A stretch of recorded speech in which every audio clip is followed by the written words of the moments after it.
And how long would it take you to get to your next country over is Sweden, correct?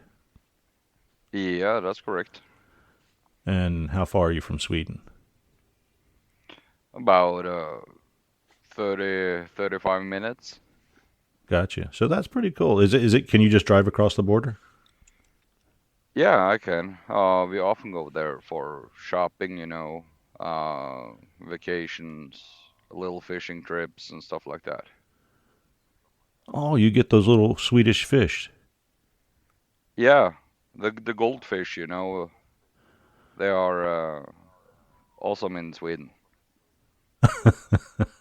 In America, Swedish fish are these little red, gummy-tasting, over-sugared fish that we eat. They're candy. Is that the same thing you're talking about?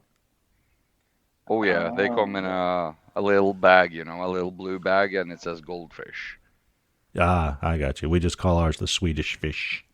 Swedish fish. Yeah. 3, 2, 1, 0. You're listening to the Knives Templars. Get ready, y'all. We about to Bobby Boucher you. Bam! I got a piece off of the wagon that Sam Houston used to take JFK to the moon. Pinto sauce. I like that. Pinto sauce. Pinto sauce. You're tuned in to the Knives Templars podcast, featuring Odisir Special Sauce Pinto. I was a mean kid. Long time listener, first time caller. Eric T.R.E. Rivers. Holy crap, I built something. Don the Train Watson. I can pay off all my credit cards and beef jerky credit line at Bucket. Joey the Riot Terrier. Cochon de lait will make you smack your lips and anyone getting too close to your plate. Mark Vassallo. You drinking my soupy? And Chip Shegman Carlisle. And now broadcasting alive, it's the Knives Templars. Coming to you live from PORKHouse Studios located in Hartselle, Alabama and other U.S. locations. This is the Knives Templars podcast. We are the coolest knife-making podcast on the planet, and we are downloaded around this big blue marble in over 24 countries. We are on air, on demand, and heard worldwide in all of your favorite apps and at knivestemplars.com.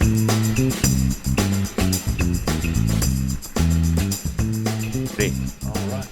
Hey guys, welcome to the Knives Templar. Here we are at season 4. Can you believe it's season 4? Season 4. Every 10 episodes is a new season. That's when I was, all young and new in this and looking it up and when you should do it. I just read something that says, about every 10. So I figured rather than annually, we would just about every 10 because being I watched the Walking Dead till it got stupid and like every 6 or 9 episodes, it was a new season for them. So I'm like, I'm going with that. But can you believe that we are here 31 episodes later? Man. Oh, that's crazy. Yeah. That's awesome. Can you guys, you believe you're here with me? You haven't gotten rid of me after 31 episodes. That's why I've kept the keys to the truck, so to speak. You need a ride home, so I've got the keys. Well, guys, welcome to the Knives Templar. Hey, it's a new season, new episode, and again, I'm going to tell you, like I do every time, we are the best podcast made to teach rising and established makers like you guys out there in the interweb land, how to pave your way into knife making as a hobby, and even some of you as a business. I just found out we can now be heard in over 30 countries. We just took a big rise, and I've got to change your advertisement because I think you're well past the 22 or 27 subscribers, Eric Rivers, on the Rivers Experience. Yeah. I think you're pushing like 35 or more now. Almost 36. Ooh. My goodness. It's come a long way. Man. So, hey guys, we want to thank you for your listenership by helping to make us the best rising podcast out there. Certainly the best one on the planet, and the best one rising out there in this solar system that I know of. I don't know of any other podcast in the solar system that's climbing like we are. What I do want you guys to know out there, if you're listening on any podcast provider, whether it be Apple, Spotify, Google, Amazon, on your computers or wherever, be sure and hit that subscribe button. And if you're out there on Apple, please go in and leave us some feedback, good or bad, because we can put a good twist even on the ones where you say that I talk too much and cut people off. So it's all good. We learn from that, guys. I asked, like I did last time, you've been out to knivestemplars.com in the last couple of weeks? I tried today. We have some new Templars Nation. We're growing as a nation. We have some new Knives Templar Nation partners out there. So if you go out there on the Templars Nation page, you'll see we've got our first international partner, great knife maker out of Sweden. And I'll talk about that a little bit later. And also, if you go out there, I am so very excited to tell you, talking with Kevin over at Ameribraid this week, you know what he did for us? What did he do? What did he do? What do you do? If you go to Ameribraid and you order one of their 3 packages, they're going to give it to you for free shipping and $100 off. That's good. Real good deal. Can you beat that? Real good. And they're going to do it this year through June the 30th. So we've extended out through June the 30th. So if you are at Blade Show coming up, we need to make sure that you head out and see them while you're there, and go ahead and put your order in for your machine then. So there you go. There you go. Hey, did Odisir Pinto leave the building? I think he said he dropped. My goodness. You know, he could be on Ameribraid.com, because I know he's using one of those other grinders out there. So he's kind of might have heard that and popped off and went to Ameribraid to take advantage of the savings. But you don't have to rush, guys. Through June the 30th, get $100 off a machine. Go to Ameribraid.com. Is that just grinder packages, or is that on accessories too? That's on your grinder packages right now. But hey, who knows where we'll grow? I'm going to be meeting with Kevin and the guys over there at Blade Show myself. So who knows what will happen, because they are some of the nicest guys in the world, always willing to reach out and help people. Yes, they are. Great. Eric and Kevin are super guys. Yeah, so if you go to knivestemplar.com, you'll be able to see that information as well. Also, if you want to sign up to be a Knives Templar Nation member and have your brand recognized out there on the interweb, I would like for you to just click on the message box on the Knives Templar Nation page and say, hey, this is me. This is my website or my Instagram or my Facebook page. And I'd like to send you a picture of myself so we can put you out there and say, take a look at my knives too, because it doesn't matter who you are, what your budget is, or this, that, and the other. We have an avenue even beyond Facebook and Instagram to get you seen out there. So, anybody hungry? Oh no, I don't eat. No. I ate before today. What are you talking about? I mean, here we are. It's I go through the menu every week. You know that I'm gonna give you guys the menu. Oh, you've already eaten? I know We're hungry for the menu. Oh, okay. Well, let me ask you real quick, Don. What'd you eat? Man, what did I eat? Man, I can't remember, brother. I ate about 4:00 today. Well, it was good. You look well nourished in your That's shirt right. there, your new white shirt. Oh, I had to bring it out, baby. Oh, you look good. Yeah. Thanks. Mark, Thank you, what'd you eat for your welcome? What'd you eat, Mark? I had a little bit of leftover pasta with some Italian sausage in it. Ooh, I love Italian sausage and pasta. Yeah. Eric Rivers? Almost the same. I cooked up some tortellini and grilled some steak, and had that for dinner going. I knew I was going into this, so I figured I'd whip something up real quick. let me guess. It was 2 pounds of steak that you put in a quarter cup of pasta, right? No, it was more than 2 pounds. How much was your portion? Oh, more than 2 pounds. I've never seen a guy eat there. If cows ever are endangered species, I'm telling you, it's Eric Rivers. It's Eric Rivers. I've never seen a guy eat such. Mine was 1.5 pounds. There you go. There you go. About what I had. About a pound and a half. Yeah. What kind of roadkill did you eat down there in Louisiana, brother? I had, let's see, on the way back home, I got a link of boudin.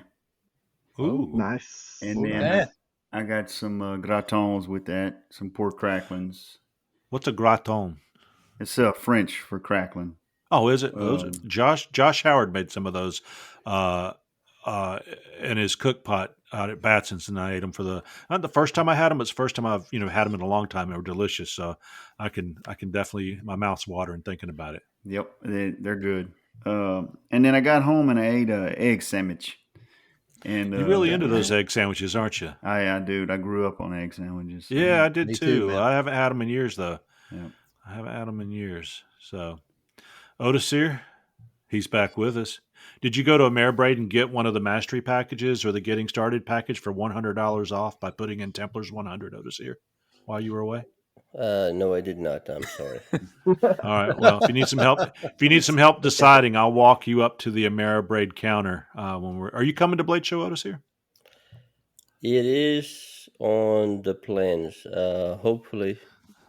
Yeah, I'm about 99% sure. Very good. Well, I will. I'll walk you right up there to see Kevin and the guys. So, Otis here, what was for dinner tonight? I had some spicy sausage, pepperoni, eggs, and turkey ham and wings. So I had a hearty. That's a platter of food. Holy cow! Were you at a Brazilian barbecue? No, I was hungry. That's all. A lot of protein. A whole lot of protein. Like I said, no, I was hungry.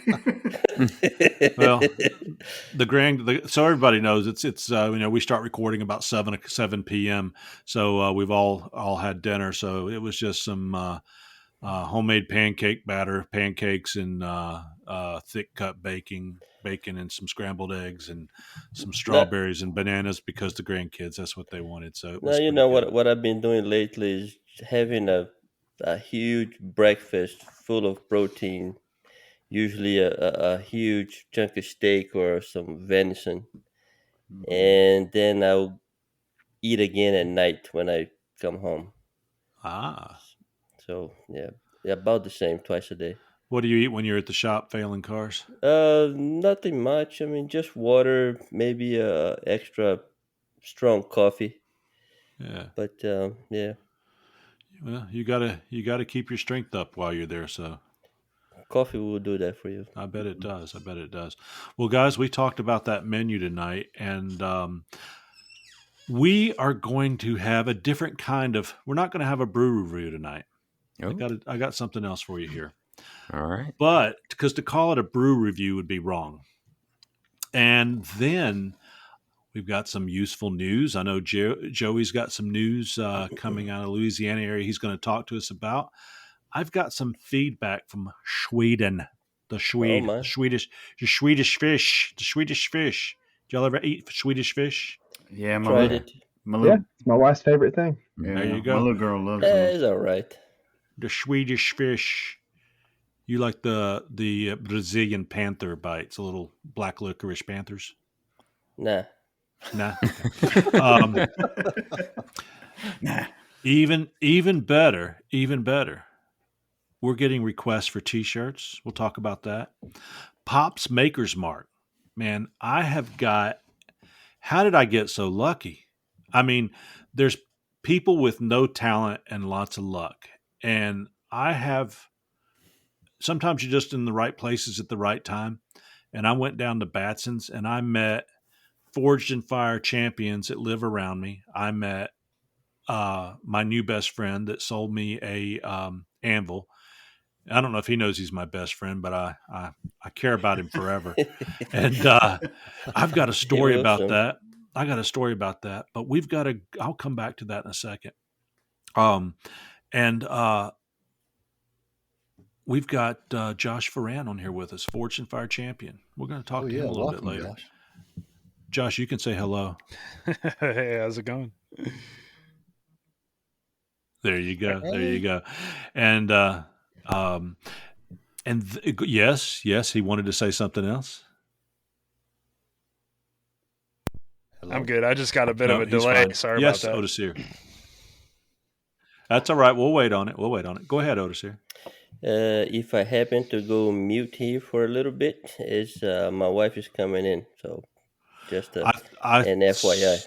I saw that you had taken some Imodium earlier in the day on Facebook. You were talking about it, so we understand. So, yeah, so when it hits you, just get up and leave because we've got video here and we don't want to see it. Those are white walls. Do that to you've got a white shirt on, and those are white walls behind you. Don't pull my finger. Hey, come on, man. Go get Jason, some prune juice. That would do the same. Jason Fry's back with us tonight with some knife tips. I can't wait to meet Jason over at Blade Show. Guy's got some great tips, and he's just becoming a really nice friend of mine. I enjoy him. I enjoy listening to his tips. I do too. I always learn something when I hear that. Got some. His stuff was cool. I saw it at Blade Show, Texas. Yeah. Show off. I got to go to Blade Show. Hey, Eric's, got his little finger up there. I go to all the Blade shows. All of them. Eric, you're a cool dude. I only make fun of you because I'm jealous. We got some questions, and then we're going to talk a little bit about the week ahead. But I tell you what, I do want to tell you real quick what a small knife making world it is. So I go down to Batson's where I meet Josh. And while I'm there, I eat some cracklings, Joey, and some great barbecue. And I run into James McClendon from the Tuscaloosa area, who's been on the show. I meet all these folks from Facebook, tire hammer makers, folks from the Alabama Forge Council, just really cool people from all over. And then somebody says, this guy's got a Swedish anvil over here. The Swedish. I like to say Swedish.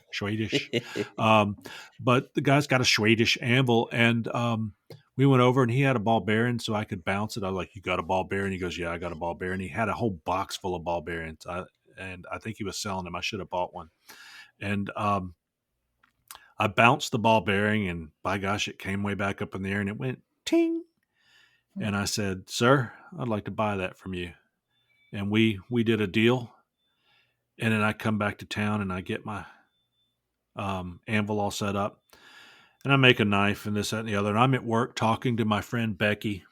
I've known her for 15 years, and I'm like, there's this guy that lives up in Ardmore, and he's helping to start the Alabama Custom Knife Makers Guild, or he's leading the effort really, and with Josh Howard, and it's really taken off. And I said, Becky, see if you can get your husband Dan to come, because Dan is a great knife maker himself, and he's just backed off of some knife making. And Becky Patrick says, "Oh, you mean Gary Graham? Gary Graham?" And I said, "Yeah." She goes, "Oh, he and Dan used to fly helicopters together in the military. They've known each other for blah, blah, a million years." And I come to find out that this guy is they are like the coolest military guys with the coolest experience.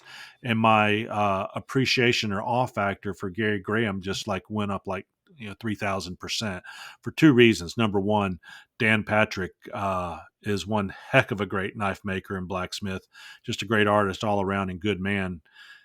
His wife, Becky, they're just good people. And the fact that Becky gave him 2 thumbs up and a twist and what was that on the old show, Living Color, 2 snaps and a twist or whatever. That's right. But she spoke highly of his character, and I was like, yeah, that's the guy I know. So what a small world it is. So I don't know. I just find that an interesting conversation. Small world, isn't it? Yeah. And then I met Josh Ferran. So, hey, you guys ready for a brew review? We're ready. Well, you know the drill, guys. There goes Mark. Mark's drinking something. Mm-hmm. What's that amber bottle there, Mark? This is Sierra Nevada Pale Ale. Sierra Nevada Pale Ale. That's right. And it's pretty good. It's a little bit less, it's not like a high bitter IPA, but it's pretty good beer. You're really into those IPAs, aren't you? I do. I like them now. It's one of those things that, when I first started drinking beer, I would have never touched one. But I think over time, it's one of those acquired tastes. Now I love them. Do you have a members only jacket and Basswegians that you wear while you're drinking those? Oh yeah, doesn't everybody? There you go. There you go. Huh. Well, Josh, you were holding up a beer, and since we're on delay, we'll wait for the answer. Josh, what art thou drinking tonight? I've got the Sweetwater Yellow Can IPA. It's like my go-to. There are a lot of good IPAs out there, and there are a lot of bad ones. Nice. And this is a very easy drinking one. At least you guys are getting your vitamin C.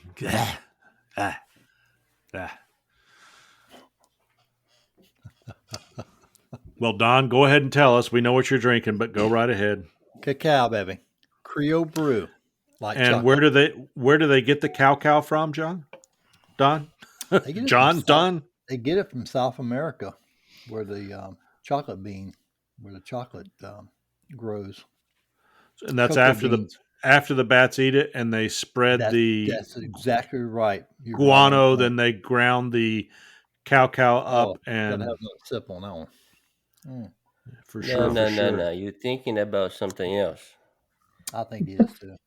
We just roll. Thinking about something else, my friend. The cacao is cacao. Yes, I don't know if you know how that. It's a big pod. Sort of like a football shape with some kind of dips on the sides. And then you have the seeds inside. It has a very mild, sweety taste, kind of skin around the seed, but it kind of looks like a big old bean, about an inch long each seed. Right. And that's I used to have it in my yard. I bet. That's why I mentioned South America down there. Yeah. Hey, Eric Rivers. Yep. It's not on my resume, but I've made chocolate from the cocoa pod before, just so you know. Oh yeah. I put it on the resume. Yeah, I would too. I wouldn't waste at this point, Chip has a resume like now it's got an autobiography. Yep, there you go. You guys have beautiful resumes too. Write a book, and when you go for a new job, you just say, "Here, that's my resume." If I ever want to get a job at the Candy Kitchen at the Coast, I'll be sure and put that one on there for sure. Eric, looks like we're drinking Bud Light tonight. We thought, but it was actually It's definitely a Pepsi. Are you sure that's not one of those wrappers around a Bud Light can to make it look like a Pepsi? Okay, it's a Pepsi. It's a Pepsi. Good. The funny thing is, I didn't drink Bud Light even before that. That stuff's garbage. Exactly. Did y'all see the new beer coming out of Lawrenceville, Georgia? Mm-hmm. It's called Bud. It's called Bud Right. Everybody, look it up on your phones right now. It's called. No, excuse me. It's called. I hope this is a thing. No, it's called something right. Hey, somebody look it up on your phone real quick.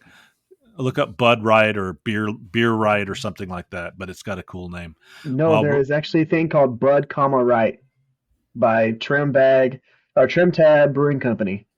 Is that out of Lawrenceville, Georgia? Is funny. Yeah. Trim Tab, isn't that in Birmingham? Let's see. Okay, we got to find her here. Anyway. Right. Yeah, because when I first saw it, I thought it was like a Michelob Ultra can, but it's got this red line that says right down. Alabama. Okay. There's another one coming out of Lawrenceville, Georgia called something right, but it's like Bud Right. Is it Bud Right? Too. That's it. Ultra Right. Yeah, that's why I thought it was a Michelob Ultra, and I was like, that's interesting. Well, that's rebranding, awfully cool and just opposite. But then I saw it was a guy in Lawrenceville, which is right near where I have to travel at times. So I'm gonna have to pick me up a case of Ultra Right, and the other one's called Bud Right out of Alabama. Yep. May have to, as long as it's not an IPA, may have to do a review on that. I've done enough IPAs. Right. Joey.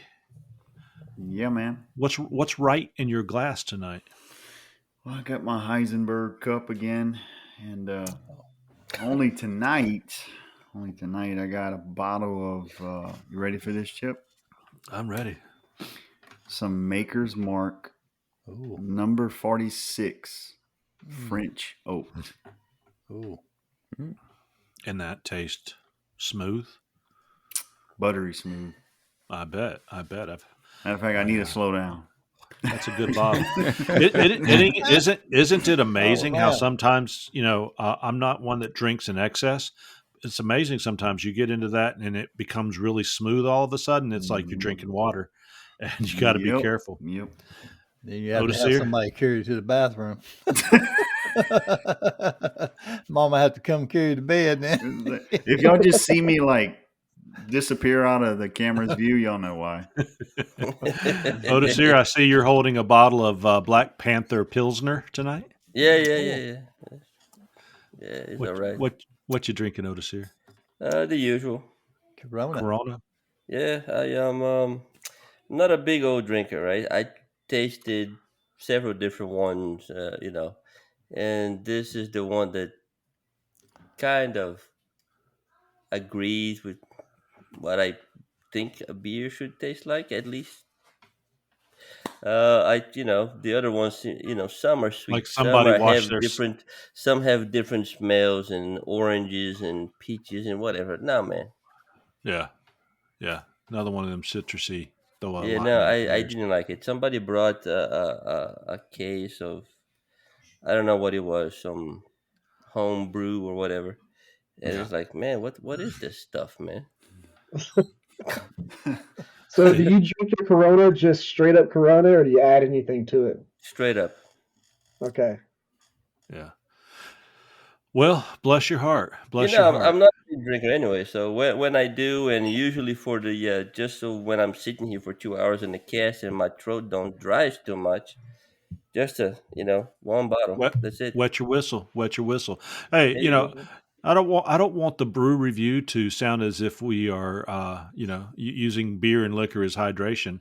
This is just that time of the week where, hey, like you said, just something to sit back and relax and talk for a couple hours. Mm-hmm. So that's what it's all about. Well, I'm sitting here drinking a Coke Zero. And the reason I'm drinking a Coke Zero is because I haven't had one in several days because my wife said they went up $1 a 12-pack and she just magically quit buying them and I ran out.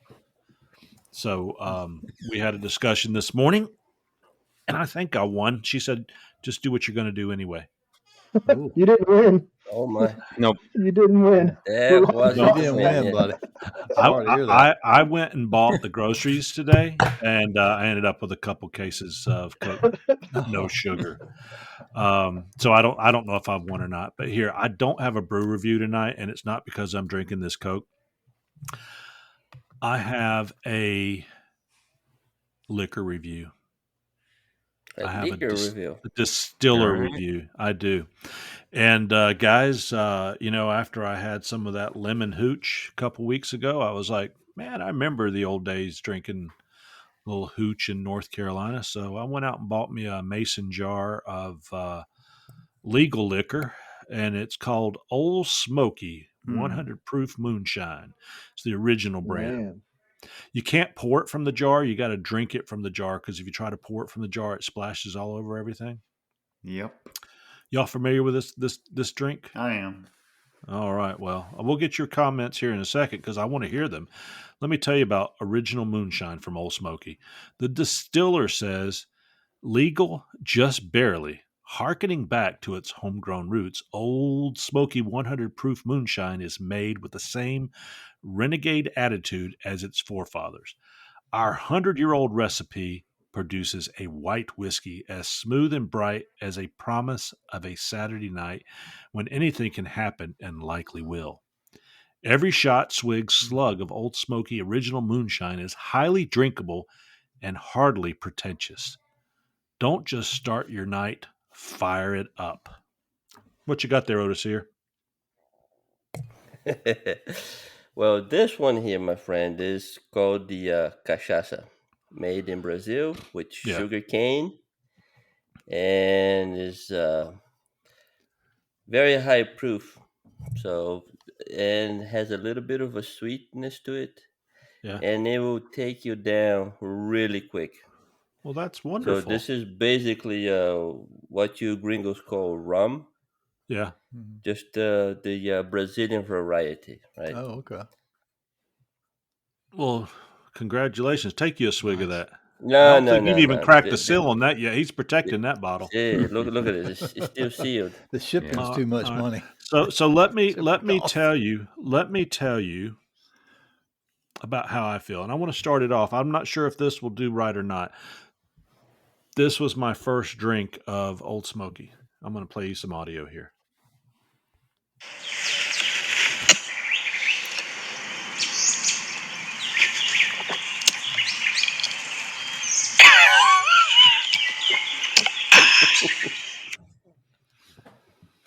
That's how it went. That's how it went. I'm not sure if you guys could see the. I'm not sure if you guys could see the video on that. I'll have to send it to you, but you may have seen it. I may have sent it to you, but yeah, that was it. It got me. Anyway, let me tell you this. Yeah, this ain't the Bud Light or whatever the drinking Anheuser-Busch did to change my DNA and chromosomes last time. This firewater put it back. My manhood was back. This 100 proof shine is maybe like your grandpappy made it. I have tales of my family members in North Carolina mountains running jugs during the old days. My dad tells something about some Uncle Arlie that used to run it across the mountains, and about some cousin that disappeared. And I don't know if it's just one of my dad's stories or not. He tells a lot of good stories, but supposedly, NASCAR and all that came out of them boys running liquor across the mountains up there. And not the only place liquor was made, but it was popular up there in North Carolina mountains. But I read it, and it said this liquid is from a mix of 80% corn mash and some super secret ingredients. The original moonshine that I had is clear and bold flavored. It's not any of the blue stuff or stuff with pickles or cherries or whatever. I just got the clear. And it was bold flavored without the risk, certainly without the risk of going blind or being poisoned, of course. But I can definitely see how it has a back in the day moonshine kick to it. And as you heard, but I've had stronger moonshine with better flavor. It definitely gives you a kick, and it tightens your throat when you swallow, as you heard. If moonshine is done right, though, I think it actually should have a sweet, fresh corn taste. This certainly does not. Matter of fact, some people I've gave it to test it just straight, took a little swig. They pulled themselves a nice little glass of it, took a little swig, and they sat there with the rest of that glass till I told them they could pour it out. So this container's made from drinking from. You don't pour from it. It's going to splash all over the place. And, I've never had this before, and I can't say I never will again. I think it was money wasted. I tried it. Neat and nope. It needs to be mixed. It's so bad, I'm not even sure you can cover up that bad flavor, but I will look for some recipes for what I've still got to see what I can do. So I'm going to give this a rating of 1 corn kernel rather than 1 hop. And it's time really to go find some Kentucky bourbon and quit drinking this acidic acrylic firewater, turpentine. Kerosene. So, yes. Maybe I should throw some maraschino cherries in it or some lemonade or something. I haven't gotten rid of it because it was $30 for a bottle. It's at least worth pouring a glass for people to watch them gag when I watch them drink it and then sit there and hold the glass because they're ashamed to pour it out. You need to try some of the flavored ones. They make a apple pie. Yeah, they make one with cherries. I even had their around Christmas. I think it's called Shine Nog. Yeah, they make a peppermint. Their flavored ones are pretty good. Yeah, I actually visited. The reason I know about it, I visited in Gatlinburg and Pigeon Forge.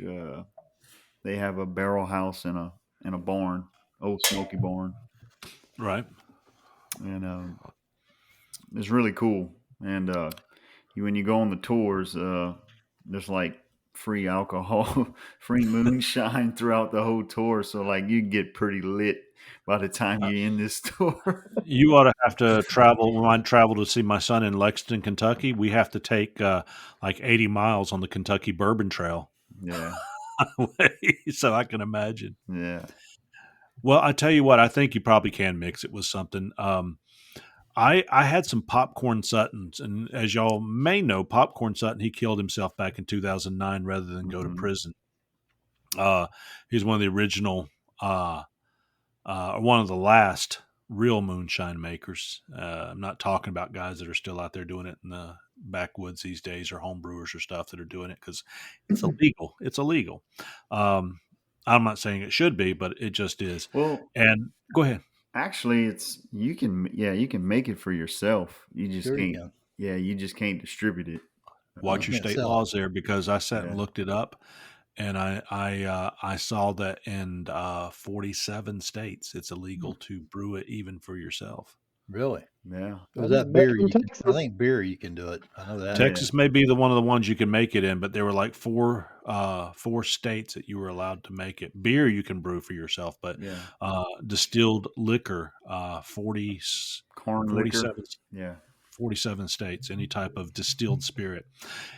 But hey, I'm going to give it a chance with maybe mixing it with a little something. But try their apple pie. Yeah, you might change your mind.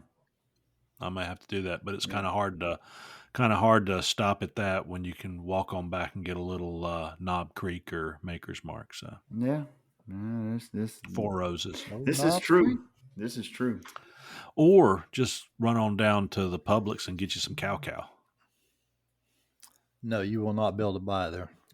Where do you get your cow? I order it through Creo Brew. It's the company that makes it. You got to order it. Creo Brew. Like Creo, CREO. CRIOBERW, I believe it is. Okay. Creo Brew. Creo. Gotcha. Yeah. That's cool. How about some news? Let's do it. Yeah. What do you have? Into it. Joey's got, and tonight we have the Knife Templars news. Take it away, Joey. Okay, let's see. I'm trying to do my best broadcast voice. Listen here, listeners. September 9th, Louisiana Custom. No. Featuring Joe the Gorilla and his motorcycle. No, we do have some knife news. We have some knife shows coming up over here. The 4th annual Custom Knife Show in Jambalaya, capital of the world, where we focus on one-of-a-kind handmade knives. Louisiana Custom Knife Show 2023, September 9th.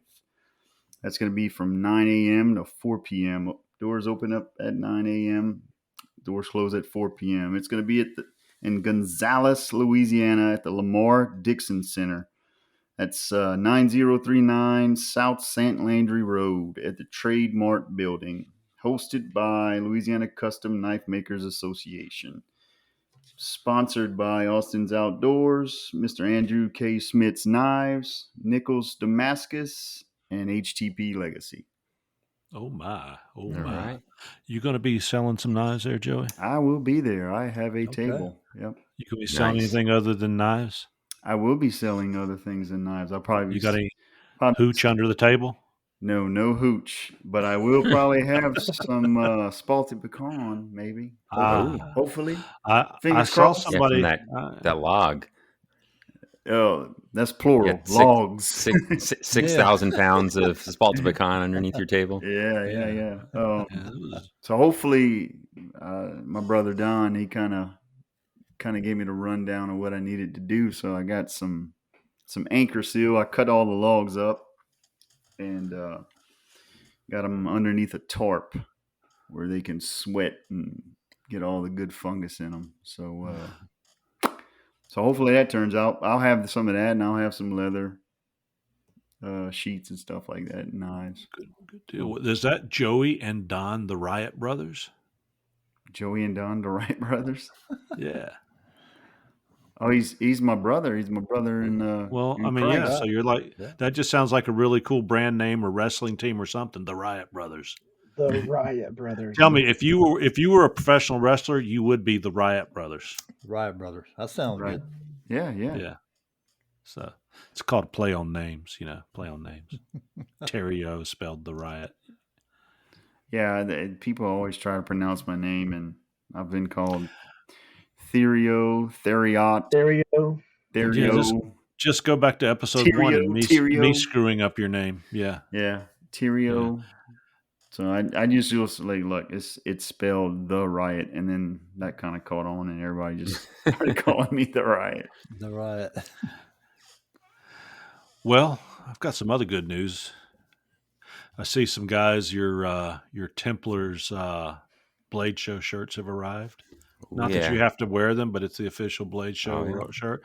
And just to describe what I'm seeing on here, these guys are wearing a beautiful white T-shirt emblazoned with the Knife Templars logo that says, "I identify as a knife maker. My pronouns are." It will cut. It's when you cut. And on the back side of that shirt, it's got a nice QR code. So as they're walking through the shopping mall looking for facial cream or whatever, antiperspirant, people can walk up behind them and QR code them without even bothering them. So just curious, I have those made through customink.com, which probably isn't the cheapest way to do it, but they do a really nice, good job with quality. And I will say that I use Custom Ink for a lot of things, but I have a relative that's a screen printer.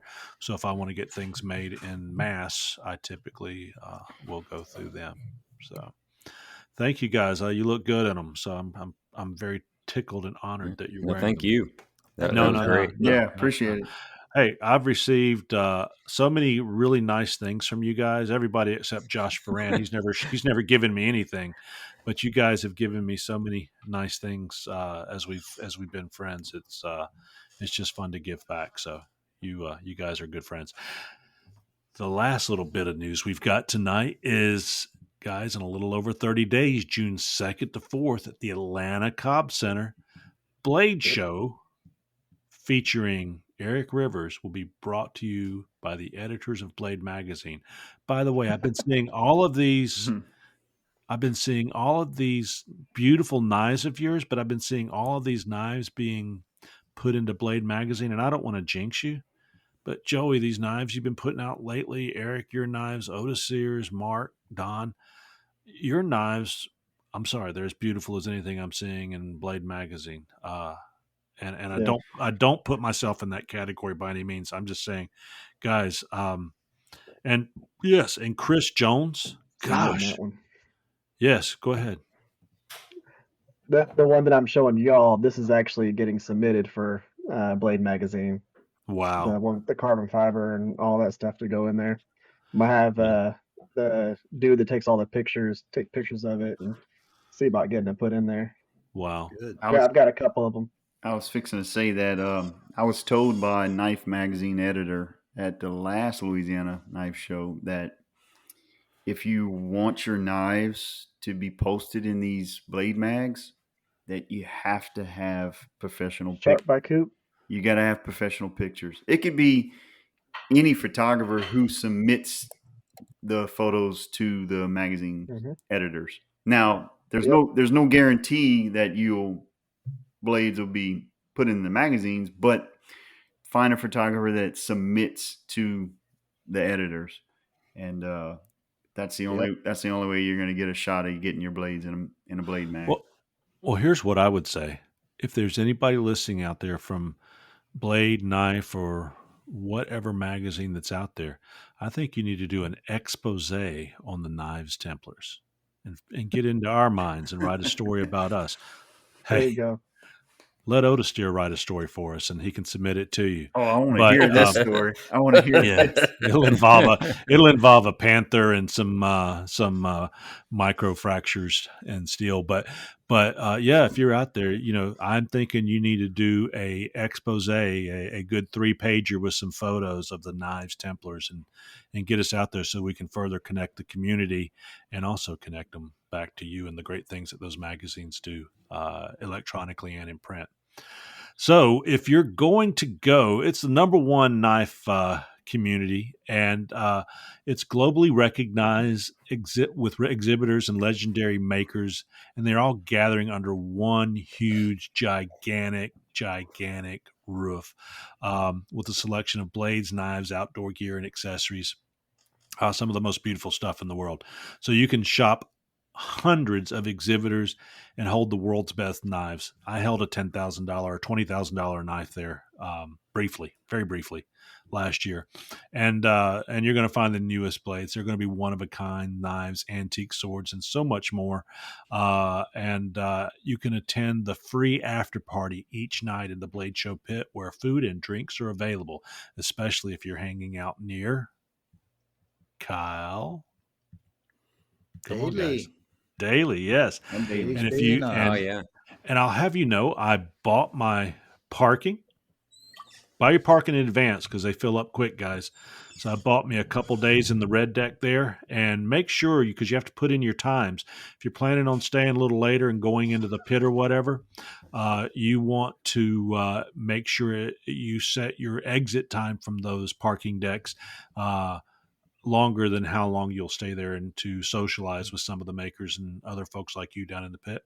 And also make sure you're getting your rooms because they're filling up. I could not get a Friday room around there. I could have gotten one a few more miles out, but I figured I'd just drive in real early Saturday morning and be there Friday and Sunday. So make sure you're prepared. So just go to bladeshow.com and you'll find maps, ways to sign up. You can also get your parking while you're there right off the site. That will redirect you to a link and you will have a good time. And this year, Odysseer and Eric, I'm not bringing my friend because last time we got incredibly lost, and I'm not letting him do that to me again. And he didn't really do it. It's just I didn't pay attention to where we were walking because he was leading, so I figured he was. And I'll be in the red deck, so I know exactly where to go find my car. What a story that was! Hey, yeah, it worked though. You made it. I lost 6 pounds doing it, and that was all water weight. Hey, it's a good time. People should go attend Blade Show. And hey, while you're there, go out and see Pop's Knife Supplies. Andy Roy and the team are looking at, and the other 3 owners are looking to say hello to people. They're always a great bunch. Go out there and hit the people at Ameribraid. Go out and hit. All of our sponsors are out there, and catch up with them and see who's sending those great products your way and support them. Guys, don't take credit cards. Why not? Yeah, they don't take credit. Credit cards don't work in there. You're not going to get a phone to work. You're not going to get a credit card to work. You're not going to get Apple Pay to work. Take some cash. And in this particular case, Odysseer, cash before you get there. Yep, take some cash before you get there. And Odysseer, I do agree. You should carry a bowie because it's the finest fighting weapon out there, and a boot knife if you're going to be carrying cash. So right, that's when I'll say take a long knife and a chopper. Eric, go ahead, Don. I just want to let you know, Barry Blade Works, our good friend Luke Berry, will have a table at Blade Show. That is wonderful. Oh, nice. Yep. Nice. You're gonna have one there. So yeah, I'm looking up and writing down the table. I think our buddy Josh Ferran's going to have a table there. Oh, okay. Yes, sir. 21p. All right. Yeah. We can remember that because everybody on the show always has to take a pee. And with that in mind, let's take a little break. Everybody run to the bathroom. We'll be right back.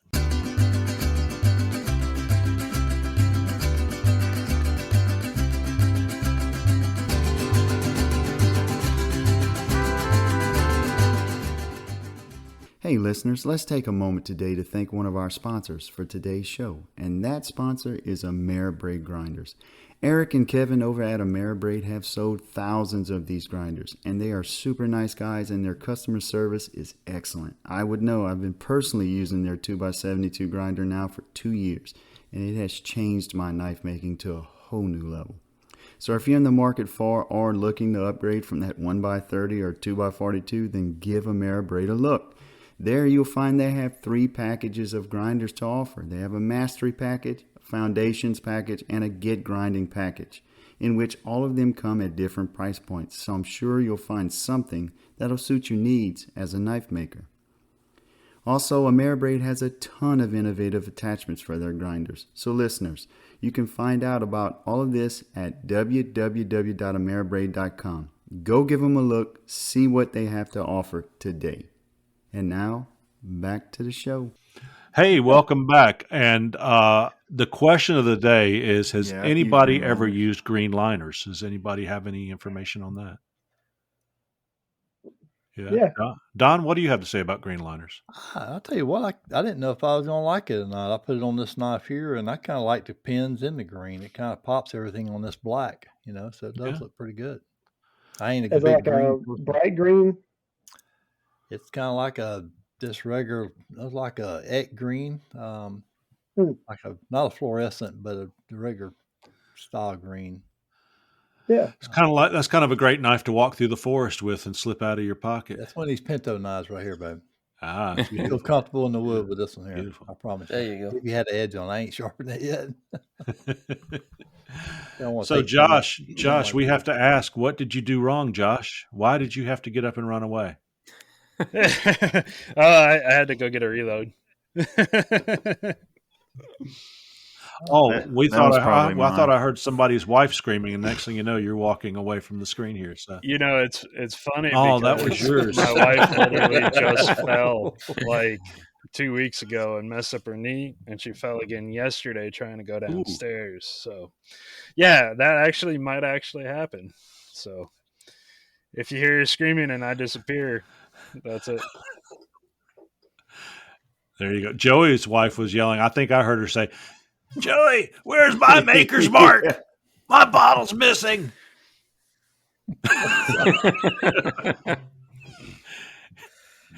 Oh yeah, you've got a sweet wife, Joey. I'm just joking when I say that. So,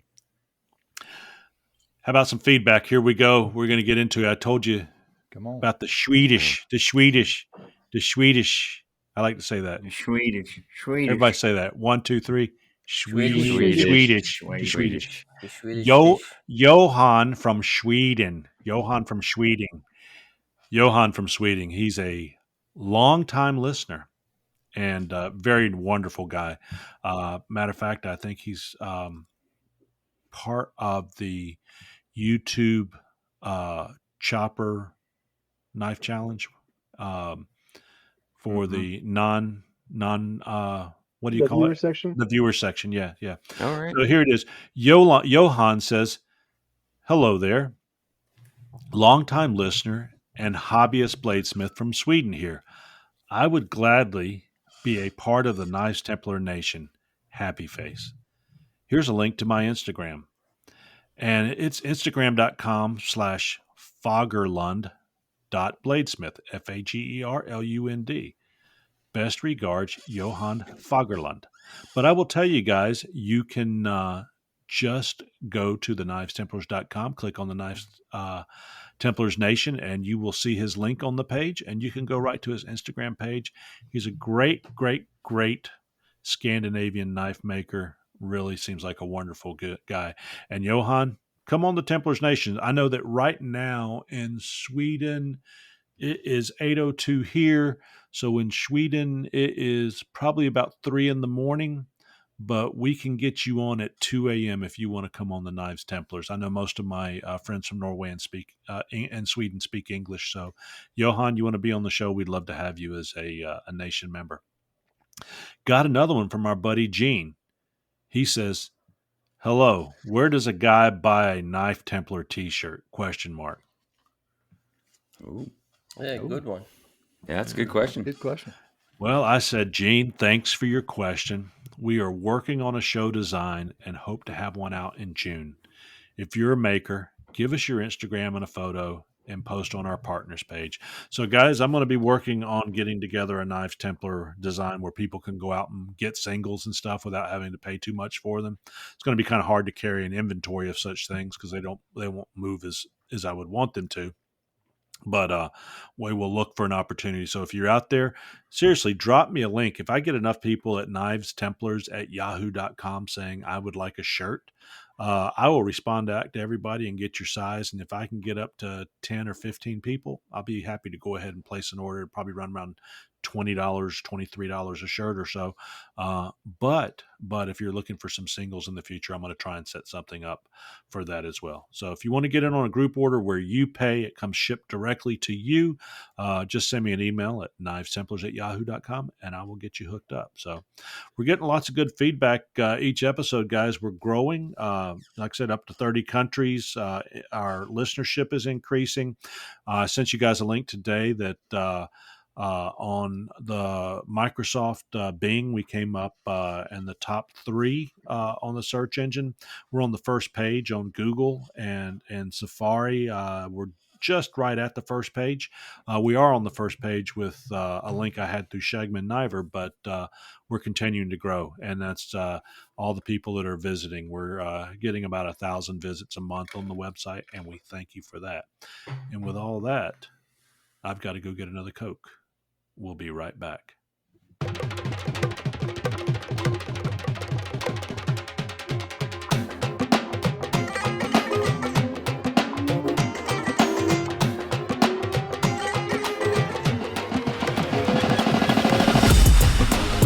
All knife makers need abrasives, plain and simple.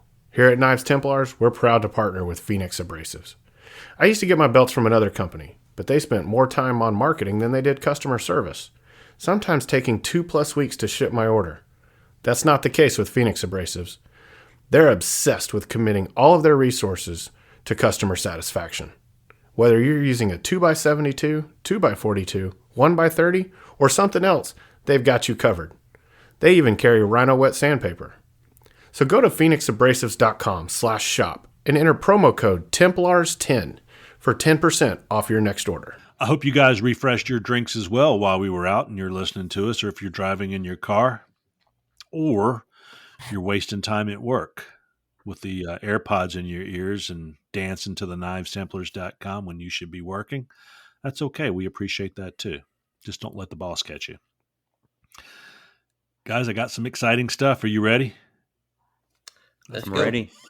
Josh, is your wife sitting down? So we don't want her to fall over the next 20, 30 minutes. I want you to run off here. All right. Cows are fed. Dogs are on the, everything's good, right? Yeah, milked the cow, fed the chickens. We should be good for at least a little while. And the even heat is turned off. It's not out there running. You don't have to get up, go check it. It's running a temper cycle overnight, so we should be good. So we're okay. So at least you know where you're at. Okay, I just don't want. Oh my gosh, I left it on. I got to go check. Guys, the Maker's Mark. Here we are, Pop's Maker's Mark. And meeting Andy and meeting all those guys. I met Mr. Barry over at Batson's. They are such a good group of people, and they have allowed us to use their name and work with them and put together the Maker's Mark series, where we recognize new makers, makers that are people that are thinking about making, and some of the best makers out there. And my goodness, did we get one this episode. We have got Josh Ferran, who you can find at joshofalltradesblacksmithing.com. You don't have to put in the www anymore, just so you know, guys. Do you know that? Yep. My dad doesn't believe that. I have to tell him every once in a while. Dad, you don't have to do that no more. joshofalltradesblacksmithing.com. Not only does he do that, he races cars. He's an engineer in the engineer and automotive industry, racing cars. He's the guy behind the wheel. Nice. That's I awesome. love that. Eric's a car guy. He's going to love that. He's a blacksmith. He's a leathersmith.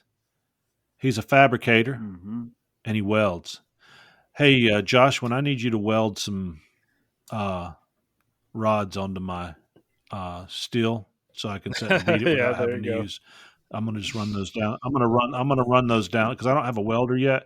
I'm going to run those down to Coleman, or maybe you can come up and bring your welder and do that for me. Perfect. Need to get a welder. And Did you say steel? Awesome tool to have. Yep. I said steel. 5160. That's steel. with That's micro steel. with I micro got you. fractures. With micro I thought fractures. you- Yeah, with micro fractures. I got Yeah. you.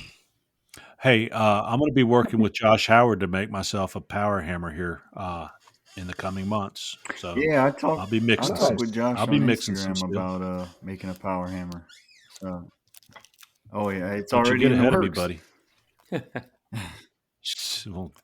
Well, Better all, get on it. all fudge. That's the worst you'll ever get out of me. All fudge. I think Josh likes puppies. You like puppies, Josh? I do. They're amazing. I see. It says something here. Also puppies. What is it about puppies, Josh? They're fluffy. They're soft. Do you They're have great. puppies? I do. Do you raise? Okay, that's where I got the also puppies at. I just and Care Bears. No, that's Care Bears. He is the Forged in Fire season 9. He's a veteran. Season 9. I filmed in Episode 11. season 8 actually. Wiener. Like it was supposed to be season 8, episode 38 is what I filmed for, and it aired season 9, episode 11. Well, just so you know, I took this right off of your website, and it says season 9, episode 11, Wiener, Wiener. I'm gonna have to get that spell check going. Yeah. No, I'm just kidding, because I had put your name out as Judd or Jude of all trades or something like that, and Gary Graham, my hero, he corrected me, and I had to go back out there and put Josh of all trades. So no, it says winner. That's okay. My Man, dad welcome calls to me the John. show. Welcome. Appreciate it. Yeah, I call my sons different names too. Welcome to the show, man. When I met you, I thought you were just the humblest, nicest guy. You walked up and were talking, introduced. I don't know if Josh Howard introduced us or you just started talking to me, but I was like, you made me feel so comfortable in an environment where you can be overwhelmed with all of this stuff around you and all of these people that had their trailers down there and were speaking the language, and this is your first in, and you're trying, it's kind of like walking into a classroom as a transfer student, in the 4th grade, and everybody's eyes are on you. That's, we get that anxiety feeling, and not that I was there per se. It's just, you were just one of those guys, you and actually Gary Graham both, and the two guys that were with Josh, is it Wesley Crum from Mississippi? Yeah. Yep. Wesley Crum. Yeah. Wesley Crum was another one, but yeah, you really stood out as just an outstanding guy. Tell us a little bit about your journey, man. Well, I started blacksmithing about 5 years ago. I've always been making stuff. I learned how to weld when I was a kid, and welded a bunch in my dad's garage and things like that. I got into college as an engineering major, and I was part of the Formula SAE team where you build like a miniature Formula race car. And I learned TIG welding. I learned how to fit tubing, fabrication, machining, more running a mill and a lathe and all that good stuff. And done a lot of like exhaust fabrication for race cars and suspension components and things like that. But I always viewed blacksmithing as like the ultimate form of metalwork, mainly because like with any other form of metalwork, I mean, you're taking away or you're adding to, whereas like blacksmithing, you're taking something that's essentially useless and making it useful. And you take something that looks like nothing and turn it into something, and that's definitely the biggest draw I have to it. And I started, like I said, 5 years ago. I found the Alabama Forge Council, and I went there, and typical, kind of like the stereotypical blacksmith. There were a bunch of older guys there, but they were all like, you expect them to be gruff and like, young guys showing up, this, that, and the other thing, but they were super friendly. They got me set up.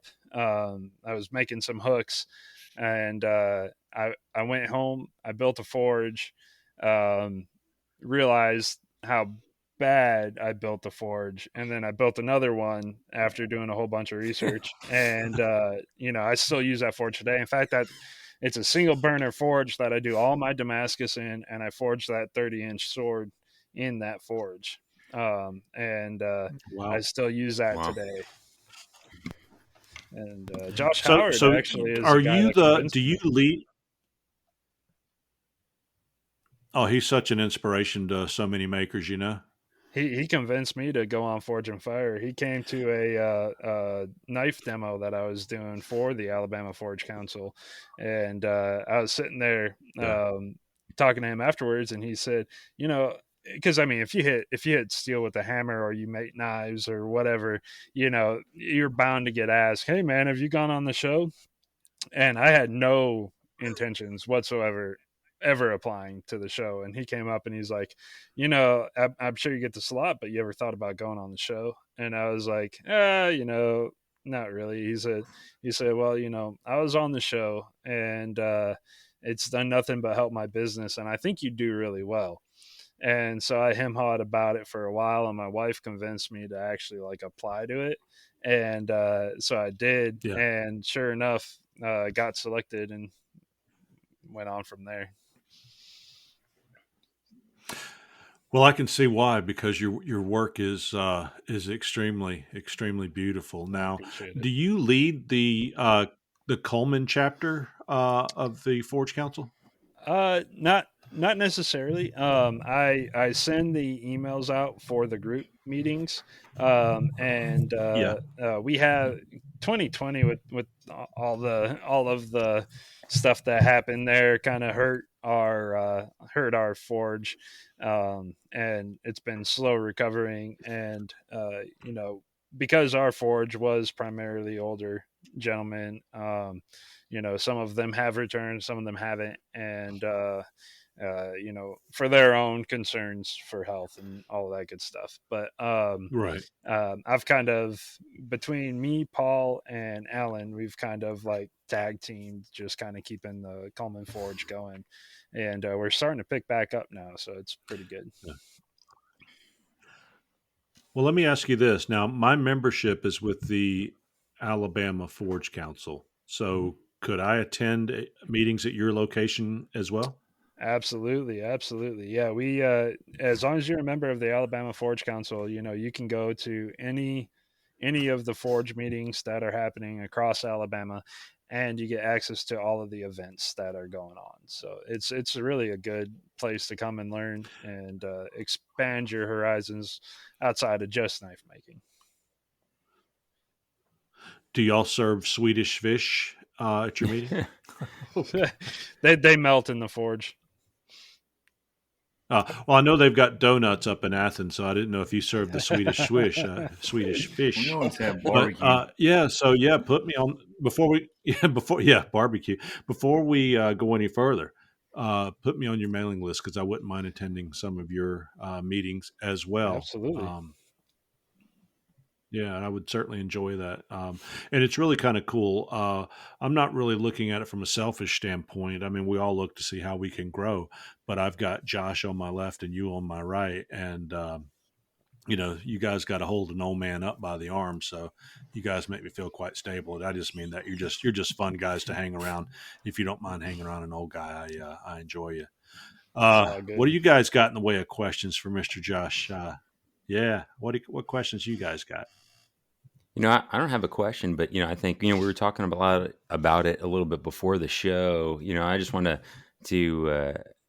you know, give a little information. You know, when I was down at that battle at the battleship, you know, I have to say, you know, not just Josh, everybody down there, but, you know, I was hanging out on the end. I had a chair out there, and Josh was kind of on one of the end forges at that competition. And you know, 5-hour competition, and these guys trying to get a bunch of stuff done in a short period of time. But, you know, I was still amazed on how much they still talk to the folks that were watching and give them information. And I was asking a whole bunch of dumb questions. I'm sure he's like, probably like, you know, what's going on with that guy. But, you know, I'll tell you. Like number one, why is he wearing that tank top and that thong with those Crocs on? Right. Go ahead. You know, hey, you got to wear what you got to wear. But no, I'll tell you, you know, I really appreciated that. And you know, I'll tell you, for all the work that you guys were doing out there and that great work, you really also catered to the spectators that were watching you guys.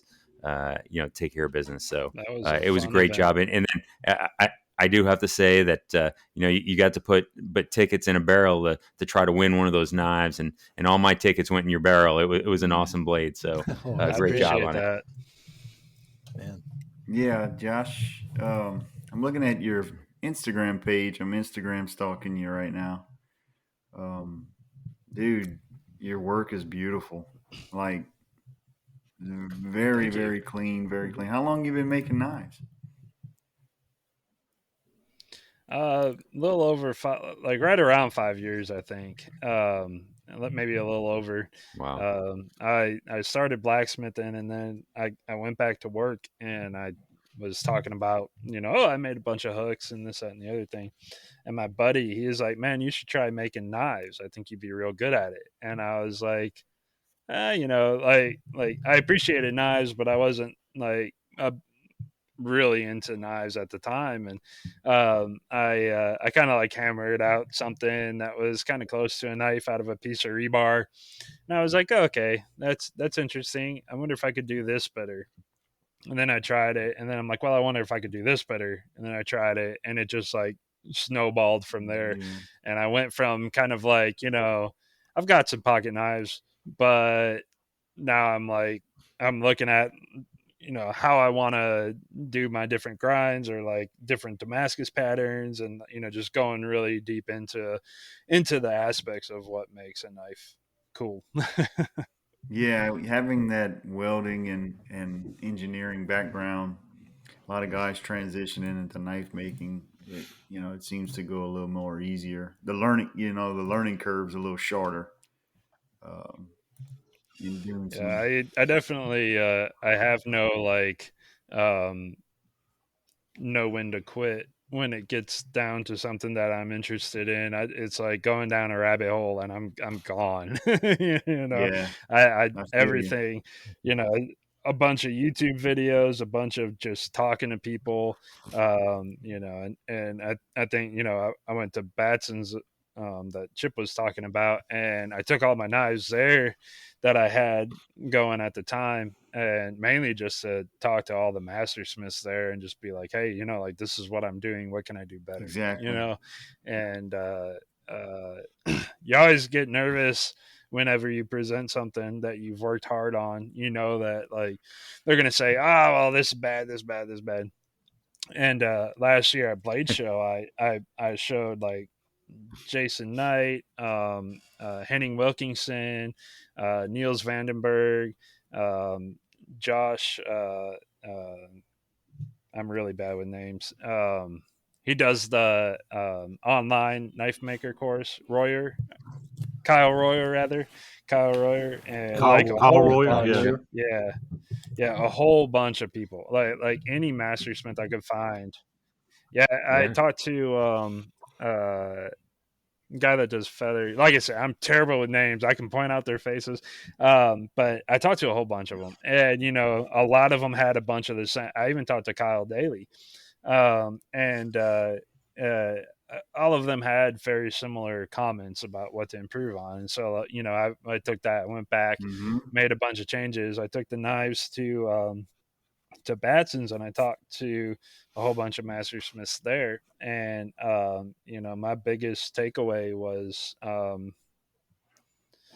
was like Damascus etching tips, and maybe like a couple of ergonomic small changes. And other than that, there was a couple of like, oh, if you do this on your sheaths, it looks cool, And so that was definitely a huge honor to talk to these people, and them, have good things to say, and also some good, constructive feedback on how to improve. And that's what I'm looking for. Yeah, I think that's a critical step in knife making for a knife maker, is to do that. You have to have the courage to do that, to grow. So yeah, I put your ego aside. I pounce at the opportunity. Yeah, every opportunity I get, I try to get it in the hands of someone that's been, either a master smith like J.W. Randall, or somebody that's been doing it a lot longer than me, and that I look up to their work, and admire their work. So you need them to tell you, yeah, you're doing a good job. Mm-hmm. Yeah. Sometimes you need that. Yeah. Oh yeah. Yeah. Absolutely. Yeah. Anytime you get that positive feedback where you're thinking that you're on the right path, it's always a plus. My biggest takeaway from Batson's was, in addition to the anvil and a couple new friendships, was, dang, I should have brought a fly rod. I'm bringing one next year. I love this little river. Yeah, that river is awesome. That's one of two rivers that they put trout in Alabama. So it's got a cool section, a cold water section in it. So yeah. So I've got a question. How long, or how many times did you submit to get on Forged in Fire?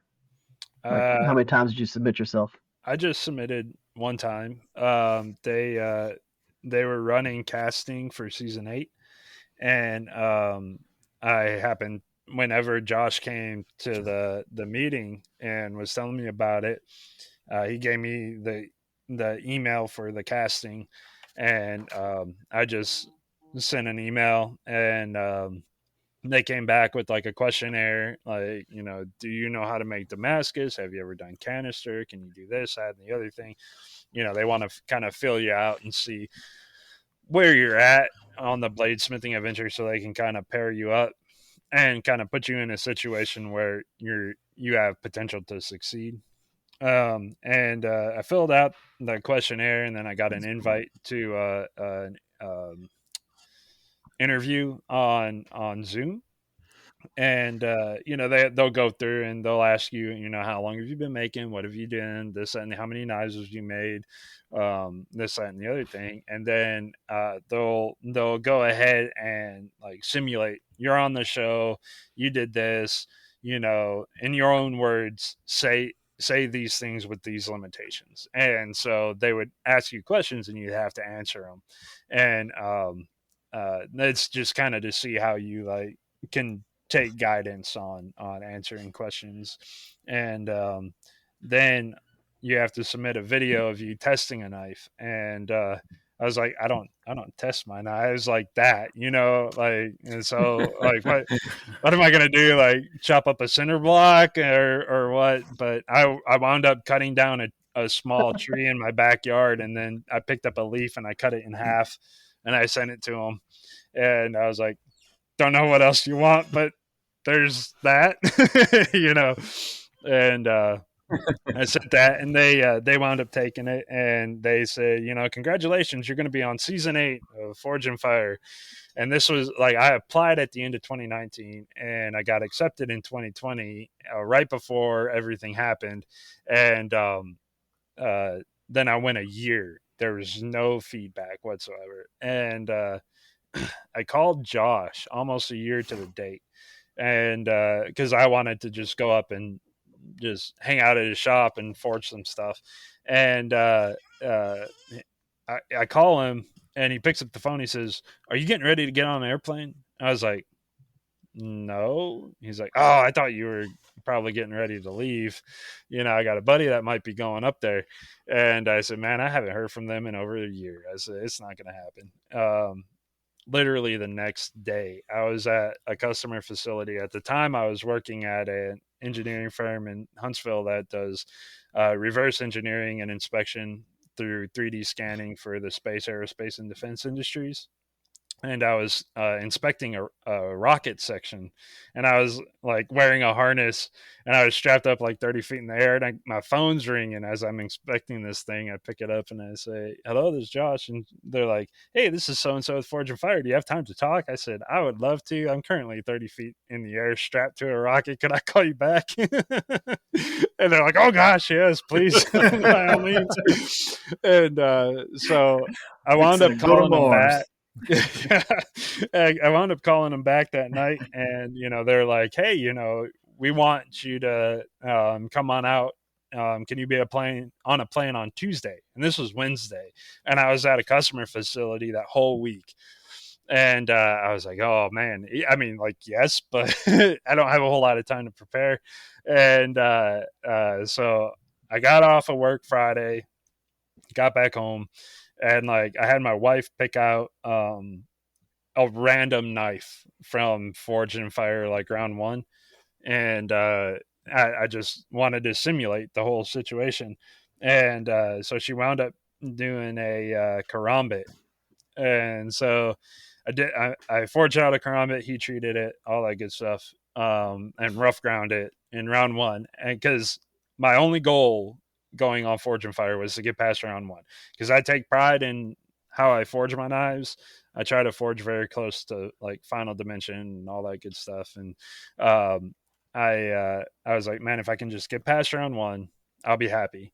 And so we did that, and then I did my first canister Damascus billet, which was a like just small bandsaw blades that I had laying around in powdered steel, and I then went to Josh's place because he has a Big Blue, and even though it's a smaller one than what's on the set, I wanted to go try it out, get a feel for it, see what it hits like, all that good stuff. And I forged out a big like integral kukri with a full tang handle, and to get ready, I'm like, okay, that I should be ready for most anything they throw at us, and that seemed to set me up pretty well because I made it past round 1. I struggled a lot in round 2 because my knives, I don't make knives fast. Like I don't claim to be able to make a knife fast. I take a lot of time. I mean, like I did a dagger. It was part of a 48-hour build that took me about 90 hours. And, you know, like all of my knives, I spend just crazy amount of time finishing. Cause like the forging process for me is fairly quick. Once you get the hang of it and you're making a knife that you're familiar with, you can turn that around pretty quick. It's just the finishing. I mean, that is everything. You know, even if you do a brute to forge knife, which a lot of my knives, especially like my more basic quote unquote knives, non-Damascus knives, are typically brute to forge.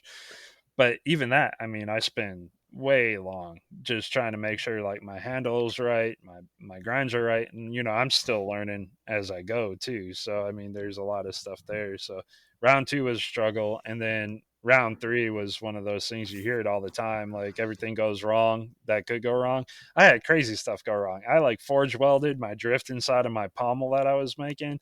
I had a cold cut saw that dulled out on me. I had to buy another saw. I ran out of argon, and on top of that, the pedal on my TIG welder stopped working because that happens, right?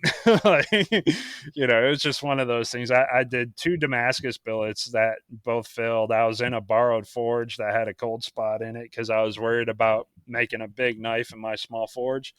And I wound up after I threw away 2 Damascus billets, I just went back to my forge and finished it out, and I did a monosteel blade. But yeah, it was, and like, you know, of course it's a TV show. They only have so long to show it, but I mean, like, it was 35 hours of just chaos. Hey, Josh, my wife is texting me. We've had a raccoon come through the screen door down in the family room. Let's all take a quick break, and we'll be right back.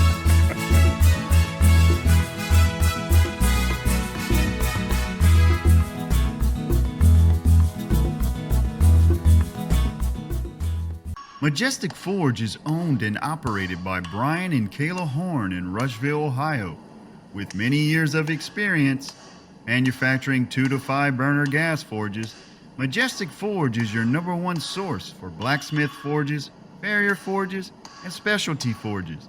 They are dedicated to creating top-of-the-line forges at a price you can afford.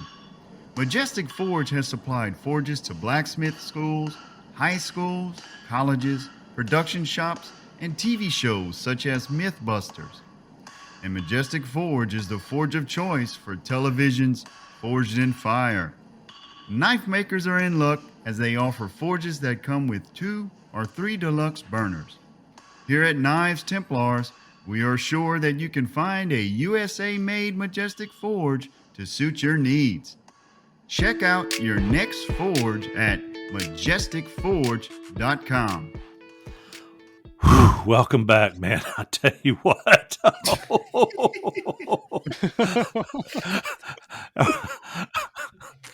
It is a mess down there. It is a mess. She hit it in the head with a cleaver, and she's cleaning it right. She's cleaning it right now. We're going to put it in the. Well, we've got stew to make for the grandkids on Sunday for their birthday. So, yeah. Who would have thought that? I've been wanting to go turkey hunting and get some fresh meat for a birthday party, and dang if just didn't walk through the back door. But good, you're always gosh. talking about me eating roadkill. Hey, it wasn't roadkill. It was it walked within 15 feet of the refrigerator. So get that pelt. I'll make you a hat. It's good enough. well, you know what? I'm a hat kind of guy. You probably know, so I may take you up on that. Let me get her skinned out. Just 1 second. Hey, Nancy, don't freeze it yet. I want to get the pelt off of it. All right. Hey, Josh, what a story! A bit better than mine. So it's really interesting. Your learning curve, and Josh, you just guys have this natural talent, and I think that cognitive ability. Nobody just becomes an engineer. Nobody just knows how to move still. There, I've always heard somebody saying, "Well, those aren't heirlooms; they're just knives." No, I think that.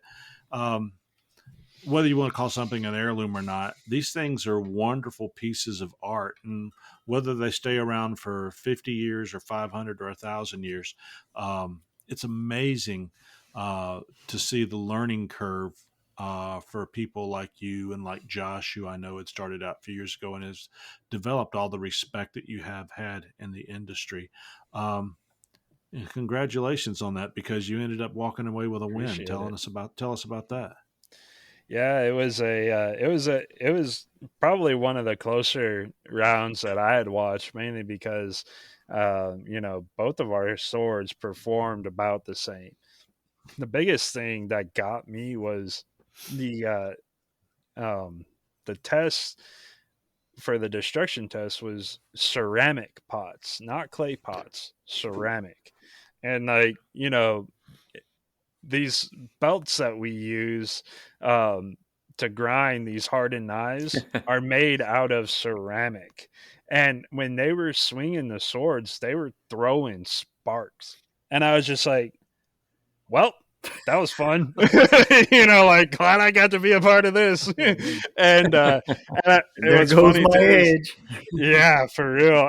And we went into the they had a sharpness test, right? And I'm like, man, I said, as long as we're not like cutting a rug or something like that, maybe I'll be okay. I come out and they've got a rug freaking hung up in a frame. I'm just like, oh great. and I think it came down. I mean, like almost swing for swing, we were about equal, and it just came out. And you have some chance to kind of talk to your competitor. And I was with Cliff Ivy, and he's a great maker himself. And I've since the show I've hung out with him at his place and everything, and he's become a pretty good friend. And yeah, he was talking to me. He's like, man, every time they pick your sword up, they're sitting there, they're swinging it around and playing with it and all this stuff. He said, when they pick my sword up, they just kind of pick it up and walk with it. And he says, I think you might have this one. And I was like, I don't know, man. I mean, like, we're pretty close. And yeah, it came down to the fact that, like, he had a very beautiful, because we had to do a clover shaped pommel. And he made his pommel out of a hardwood that looked beautiful, but it didn't provide any sort of like counterbalance. And I did mine out of wrought iron, which came from like an old ship chain, anchor chain, and it wound up putting my balance point like exactly 6 inches in front of the guard. And I did a lot of research ahead of time on, like, how thick were these swords, how long were these swords, where was the balance point. And there was actually a website that sold a bunch of old, like, Tibetan swords, which is what we had to make.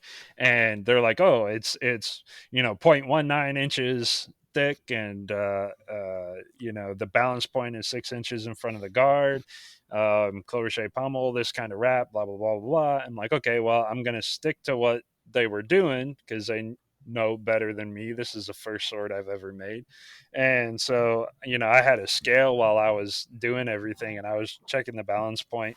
I was worried. I thought it was like almost too far forward, but it wound up being perfect.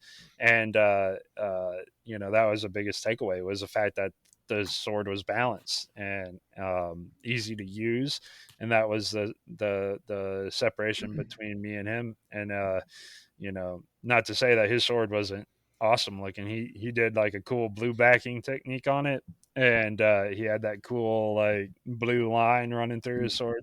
It looked awesome. It just came down to balance. And it worked out. And here you are, champion. You get the nice banner for your table when you go to Blade Show. There you go. Yeah. Mm-hmm. Yeah, I would Photoshop myself one of those banners, but I think you guys kind of hold that designation close to your heart. So I don't want y'all chasing me out of the convention center. There's so many. That'd be like so many now. Nobody could prove you wrong, I don't think. Well, it would be a knife maker's version of stolen valor. So congratulations to you. It would. Congratulations to you on that for sure. Appreciate for it. sure. Yeah. So you've got Blade Show coming up now. Are you a full-time maker, or are you still engineering for a living? I'm part-time, so I do I work 2 weeks on, 2 weeks off as a design engineer for a race car manufacturing company that's based out of Ohio, actually. Oh wow. Now, do you travel up? Are you able to work out of the house, or just wherever you're needed? Initially I traveled up, just because you gotta know the people you work with. You got to know the product you're working on. And so I spent the first 6 months working 2 weeks in Ohio, 2 weeks at home. And we've got a couple of really awesome people that work for the company. One of them used to build any cars, and you talk about experience in fabrication and just a wealth of knowledge. And here I am, I'm like, I like to use crayons on my computer screen, and I built every single car I raced, right? And so I understand suspension setup, I understand car vehicle dynamics, all of that good stuff. I used to race professionally for Honda, ran the volunteer race team out of the Honda Manufacturing of Alabama facility, drove in Pirelli World Challenge, and every single car that I raced, I built, was involved with the building of it, and which led me perfect into this situation. And so being able to work with this guy that's built cars that I could never dream of, being involved with, and actually have some relevant experience, we actually get along very well. And it's, as an engineer, I might upset a lot of engineers when I say this, but you got to put your ego at the door, because there are people that have been doing this successfully a lot longer than you've probably been engineering. And there are a lot of engineers that think that they're the best at everything. I went to college and I've got a degree.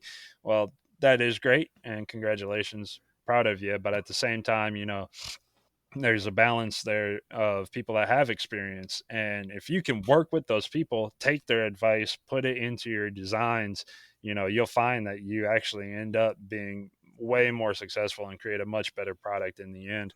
And that's pretty much what we've been doing with these cars that we're building is, he's got all this experience on building all these things. And, I pretty much take what his experience is, and I take, okay, well, this is what works based off of his experience. Here's our packaging constraints, and I make it fit, I make it work. And, when we build it, we work together, and you end up with a good product in the end. So. I'm not sure if you know a friend of mine. It's a driver. He ran the 24-hour enduro from Wichita Falls to Atlanta last year. He was driving for Porsche. His name's Eric Rivers. Yeah, there you go. It was a fun drive. That was a fun drive. There's nothing like driving a car that you can't recline the seats in. Yeah, I did the one lap of America, and it's a week long event, and you drive the car, you race, and it's the evolution of the Cannonball Run. So it started off as a Cannonball Run, and then Brock Yates was like, "Hey, there are a lot of people doing this, and they're dying on the streets. Let's take it, do the same concept. We'll drive across America, but we'll hit these racetracks along the way." And it's a week-long competition, and like one day you might be in 3 different states doing events, and so it's like you wake up in the morning. If you get sleep, you wake up in the morning, you go to the track, you're there by 6 a.m. You get in line, you run your 3 sessions, and then you leave and go to the next track, run your 3 sections, and then you might leave and go to another one, or you go to a hotel and then start over the next day, and you drive the car you race. And so we had bucket seats and all that stuff, and we did it in a Honda Odyssey and an Acura MDX, and the Odyssey was turbocharged, made 532 wheel horsepower. Yes. Wow. Yes. Nice. Hey, are you and Josh Howard pretty good friends? Yeah. I think from here on out, I'll be calling you the Joshes, because you guys have, I think that you have a lot of similarities. You've done different things, but it's your skill sets and your look on life. The only thing you both need to coordinate hats. Either both of you need to go with the baseball hat, or you both need to go with the fedora. Man, you guys are so much alike. I was like, if you're not friends, I need to introduce you. Or number 2, you need to get that, whatever the differences y'all have behind you, because you guys just look like you'd be a dynamic duo. Kind of like Night at the Roxy movie, with the heads bobbing kind of thing. So, we even had the same y'all shoes remember for that a little movie? bit. Okay, I finally found something. I'm not too old. Everybody's heads bobbing to the left and to the right. Well, guys, I tell you what a beautiful story, and I think that Josh can. Well, I can't jump ahead of myself. I'm just one voting member, so we're just going to go around the room and see if you have convinced the panel here. We're not those easy forged and fire contestants. We are the Knives Templars panel. If you have convinced us to let you in. So I'll start off first with Mr. Eric Rivers. Eric, is he a honorary Knives Templar? Had me at turbocharged Honda Odyssey. Yes. Joey Terrio. Joey, you still with us? I'm with you. I didn't know, you said you were drinking, and I didn't, to let you know. And I saw your head down there, so I was just checking. So Joey, what do you say? Yeah, man, absolutely. Joey's yeah, man. Otis here's going to go, oh yeah, man. Let's see what Otis here has to say. Yeah, boy. Let's go. Oh yeah. Mark? Yeah, I'd say he's a 5 hammers Knives Templar rating there. Yeah. Mm-hmm. Yeah, I saw that. I saw some tutorial for the rest of us that doesn't do the hammering and stuff. I've got a idea for you, Otis here. You said you talked about moving at some point in time. I lived right in the middle of Josh and Josh. And you can join the Alabama Forge Council, and these guys will share with you all the time. And I'll go next. Without a doubt, Josh, I've already expressed how I felt about meeting you and the caliber of person you are. You're a fine addition to the group, as long as, because it has to be unanimous. And Mr. Cow Cow himself, he's taking a drink of the Cow Cow. He's getting ready. He's teeing it up. His arm is back, and he's going to say he's throwing me some signs. Here it comes. Oh, Yep. yeah. There he goes. He threw it right down the center. You were in as a Knives Templars. And with that comes no T-shirt unless you buy it. We hope to get something out by June. You have no budget or spending authority whatsoever. Do not go to Jack's and come with me with a receipt for a biscuit. I may buy you a biscuit sometime, and that's just fine, but you have no spending authority, nor do you have any voting privileges in this, because it is a dictatorship, and I'm the dictator, and yes, that is 2 words. Did y'all get that? I did. Leave that in. That was. Yeah, I'm gonna leave that in. That wasn't bad. That dude actually said dictator. I wouldn't say that. I wouldn't tell that one at church, but I mean, I wouldn't cover the kids' ears because you didn't do that one last week. You're exactly right. Josh, welcome to the team. And you know what? We've got another little bit of recording here, so I certainly hope that you stick with us. And in the meantime, let me go see how Mama's doing with that raccoon downstairs. We'll be right back. Going to get it in the fridge. Talk to you later.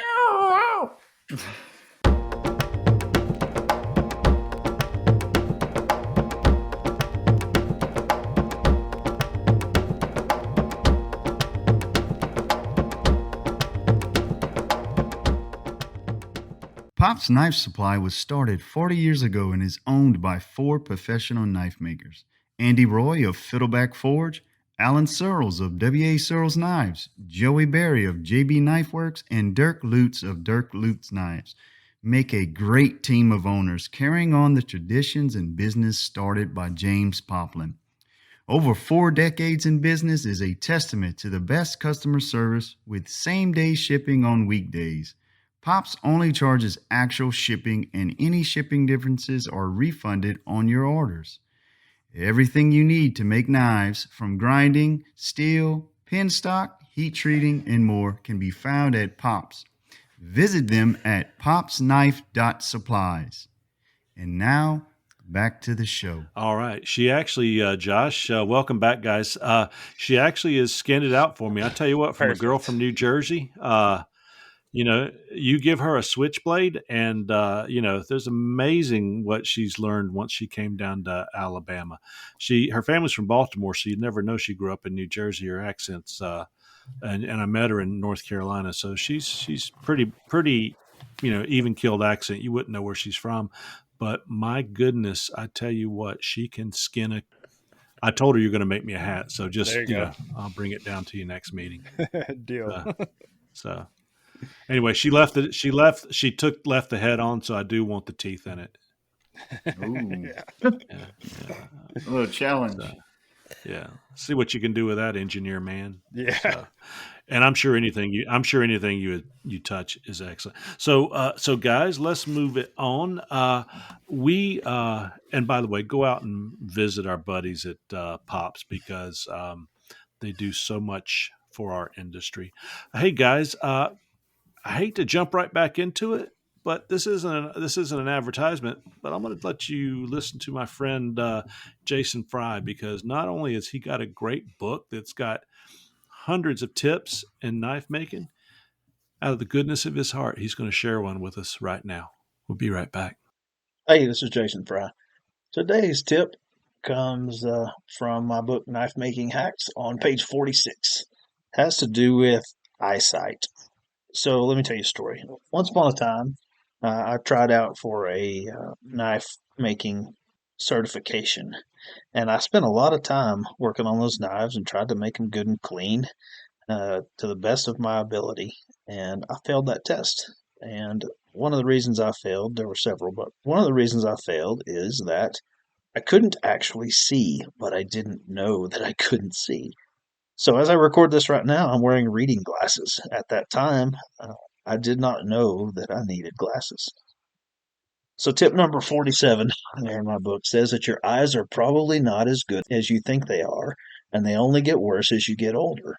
An optivisor or reading glasses provide some magnification that will come in handy. You get to a point where you think your knife is clean, and then you'll put on the optivisor and see all kinds of things that you missed that now need to be fixed. So I put that in there because I learned that lesson the hard way. And I'm telling you, because I don't want you to learn it the hard way. I want you to learn it the easy way. Optivisors are cheap. You can see things in bright sunlight with a little bit of magnification. that you could not see otherwise with the naked eye. So today's tip, buy yourself an Optivisor and use it often. Check out my book, Knife Making Hacks, on my website, frycustomknives.com. So welcome back, guys. And Jason Fry, I tell you what, he's got a great book, and you can go out and check him out. Check him out on Amazon and go out and get a copy of that book and learn all the tips that he offers with the experience that he has. Jason's one great guy, and you can also find him at Blade Show in Atlanta here in the next month. He's going to be set up as a table as well. Guys, Mark, don't you live down near the ocean? I do. And when you think of ocean, you think of what? I think I cannot think of anything else except for Maritime Knife Supply. And why is that? Because you've told me that every episode. and I can learn. No, actually, yeah, I'll tell you, I've it's starting to be one of my go-to places because they just have so much variety and they have everything I need for getting supplies. So especially those odd little, whether it's pins or fasteners or some of those things that are hard to find. So it's becoming one of my go-to suppliers. And if you want to go there, what website are we going to go to? Ooh, Maritime CA. CA. That's what it is. It's in Canada. It is. In the Canada. How's the shipping, Mark?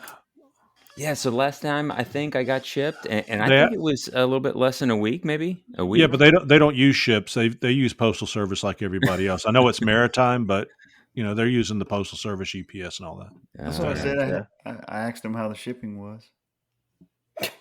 No. He was using an old person joke. Oh, I got you. As the boat. Ship. Oh. Maritime, the boat. Okay, I got you. I don't get it. Somebody's going to go on Apple again and say Chip tries to make stupid jokes, and the podcast would be better if Chip just would make stupid jokes. Oh, here we go. I'm a dictator. I can make stupid jokes. And you know what? Because I can, who's my favorite listener out there? Probably Brian. I'll give you a hint. It's time for one more commercial. We'll be right back.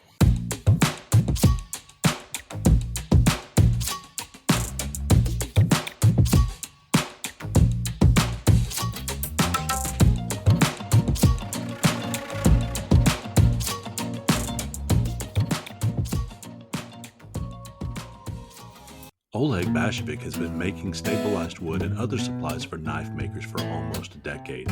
His stabilized wood products have been used by many of the best and most well-known knife makers in the world. This wood, when turned into knife parts, are stable to humidity, water, snow, oils, and other materials that would prematurely wear out a knife handle. He works out of his shop in Tula, Russia, and produces natural wood products that are as beautiful as Russia's famed Fabergé eggs. Knife makers around the world will tell you that his blocks should not be cut and placed on display. Oleg has distribution centers in Russia and in the United States.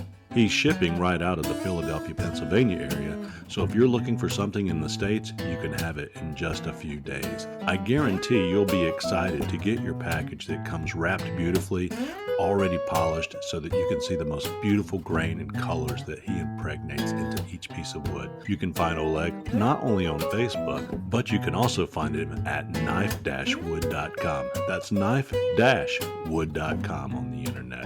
Go out and take a look at Oleg's products. I'm guaranteeing you'll be happy to put them on your next knife. And now back to the show.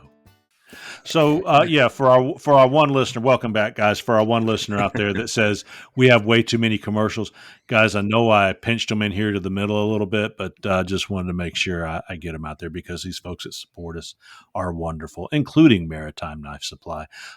So make sure that you go out and visit the guys supporting us.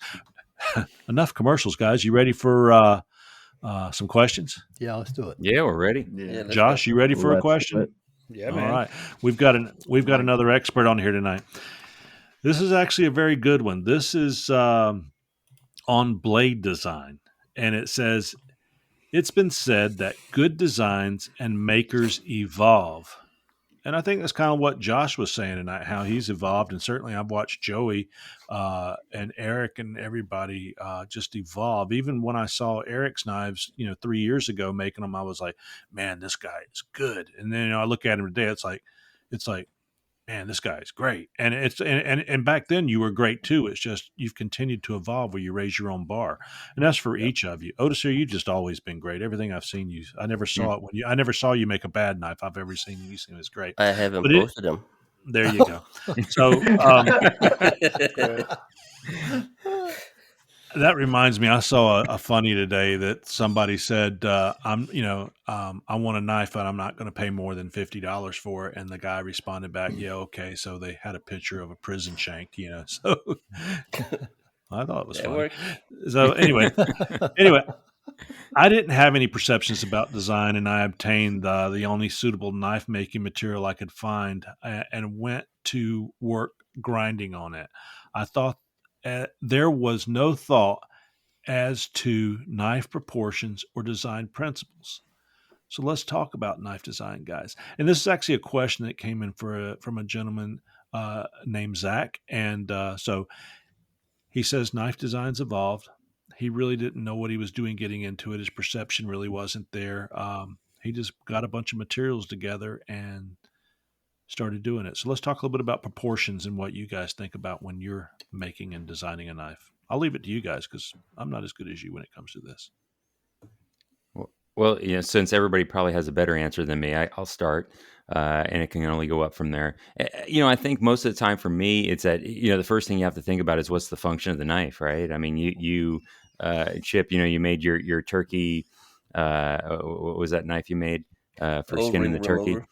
Yeah, turkey anal knife. Yeah, and so small, but small purpose, right? And then Otis Erie does some has big knives for big purpose. So I think some of them you have to start with what's the function, and if you have the wrong kind of knife or the wrong kind of I don't know if I'd want to carry a machete up a 14,000 foot Colorado mountain climb, a little bit of extra weight. So.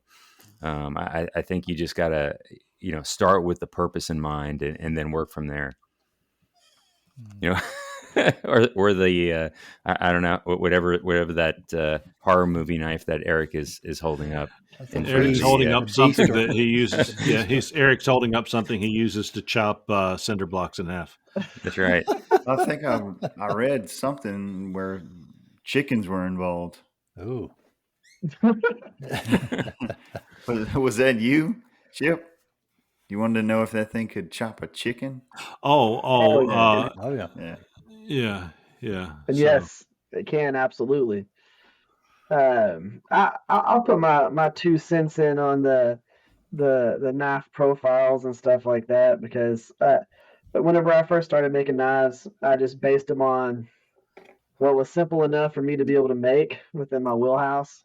And I'd been a knife collector for a long time prior to making knives, so I had a rough idea of how ergonomics should be, and putting a knife in your hand, how it should feel, and thinking about hot spots and stuff like that. So it made it a little bit easier, but I can tell you right now, they had simple bevels on them. Nothing was crazy complicated. I put too many finger choils on too many knives. I created, a whole bunch of stuff that probably wasn't super useful, but worked. Made about 46 neck knives, and then kind of went from there. But the big thing for me is I'm lucky enough that I do it on YouTube, so I get to watch a bunch of game footage and see what I'm doing wrong, see what I'm doing right, and watch myself make knives for hours upon hours upon hours, and go, look at it and think, oh, I should have done that differently. Oh, I should have done that differently. Oh, that was cool. We did that. Okay, now maybe I should modify this. And a lot of people really can't do that. They make the knife, they sell the knife's gone, and you're trying to remember what you did right and wrong on it just purely off memory. And I get to watch hours of footage while I'm editing the build videos and all that. But the big thing for me was understanding what handles went on what knives. You don't need a fighting crazy handle on a chef's knife. That some of them are cool stylistically, and as long as you do the handle profile right, you can have the cool curves and shapes. But what handle goes on a chef's knife? What handle goes on an EDC? What blade links are you really looking for?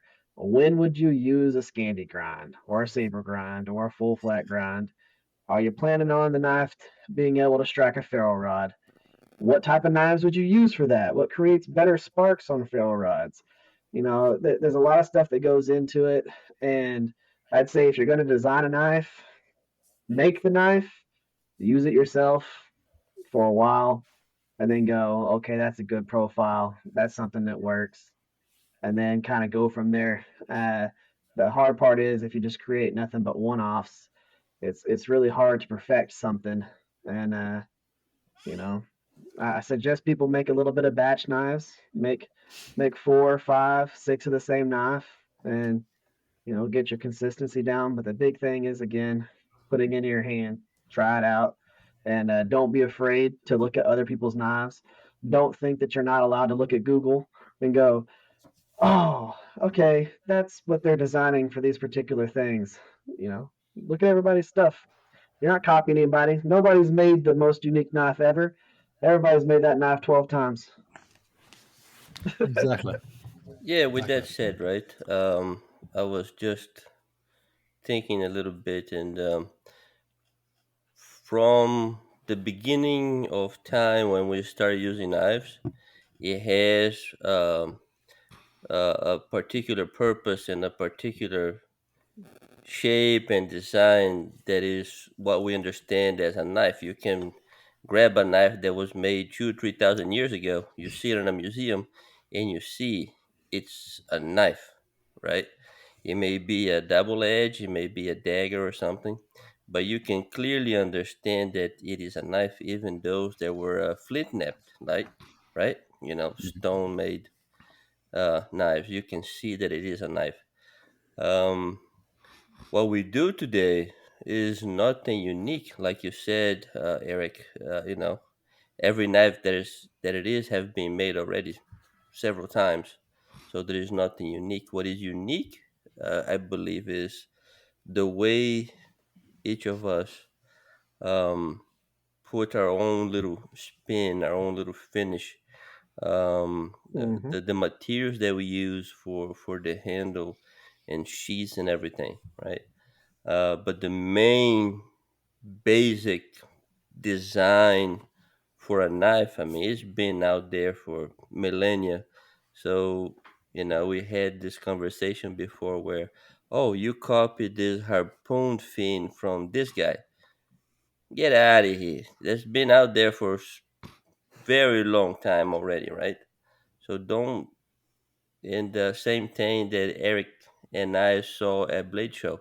Oh, you can take a picture of it, but you're not gonna be able to make it, right? I mean, no. It's Yeah, I want people to make the stuff that I make. That's the reason why I film it and put it out there. I love it when somebody sends me a picture or a video showing their version of my knife or their version of that thing, what they decided to do, there you what go. they decided to change on it. I think There you that go. There is you go. There you go. There you go. awesome. Their version, my version of this particular knife, right?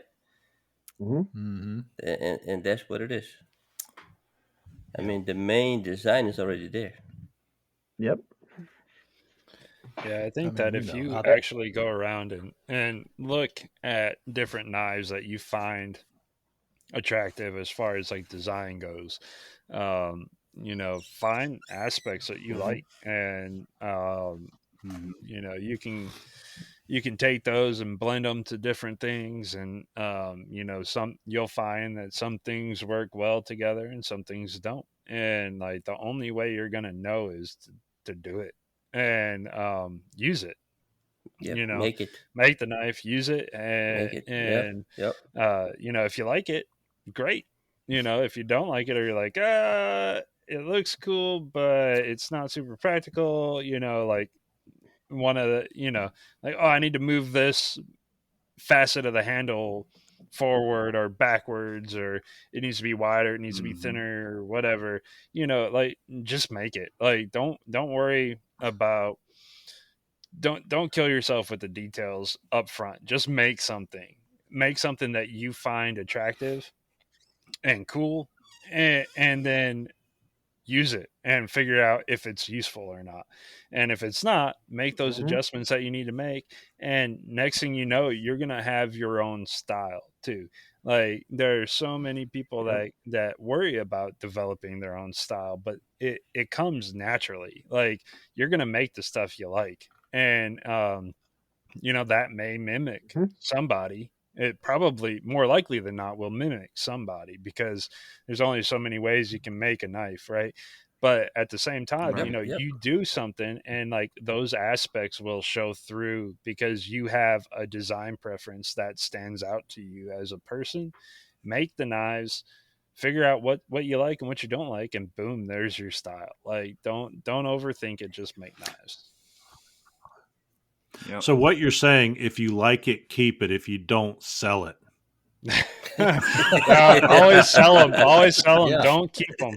If you can sell them, because the problem is you get too precious about it and you hang on to this thing like, oh, it's the greatest thing I ever made, and then you'll never make another one. If you sell it, you have to make another one.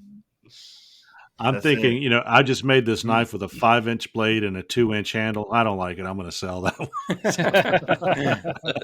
That's a tough So yeah, that's some great advice all the way around, guys. We're approaching our 2-hour mark here, so I want to jump into a couple questions here. The first one, actually, there's only one answer to it, and I'll answer it for you.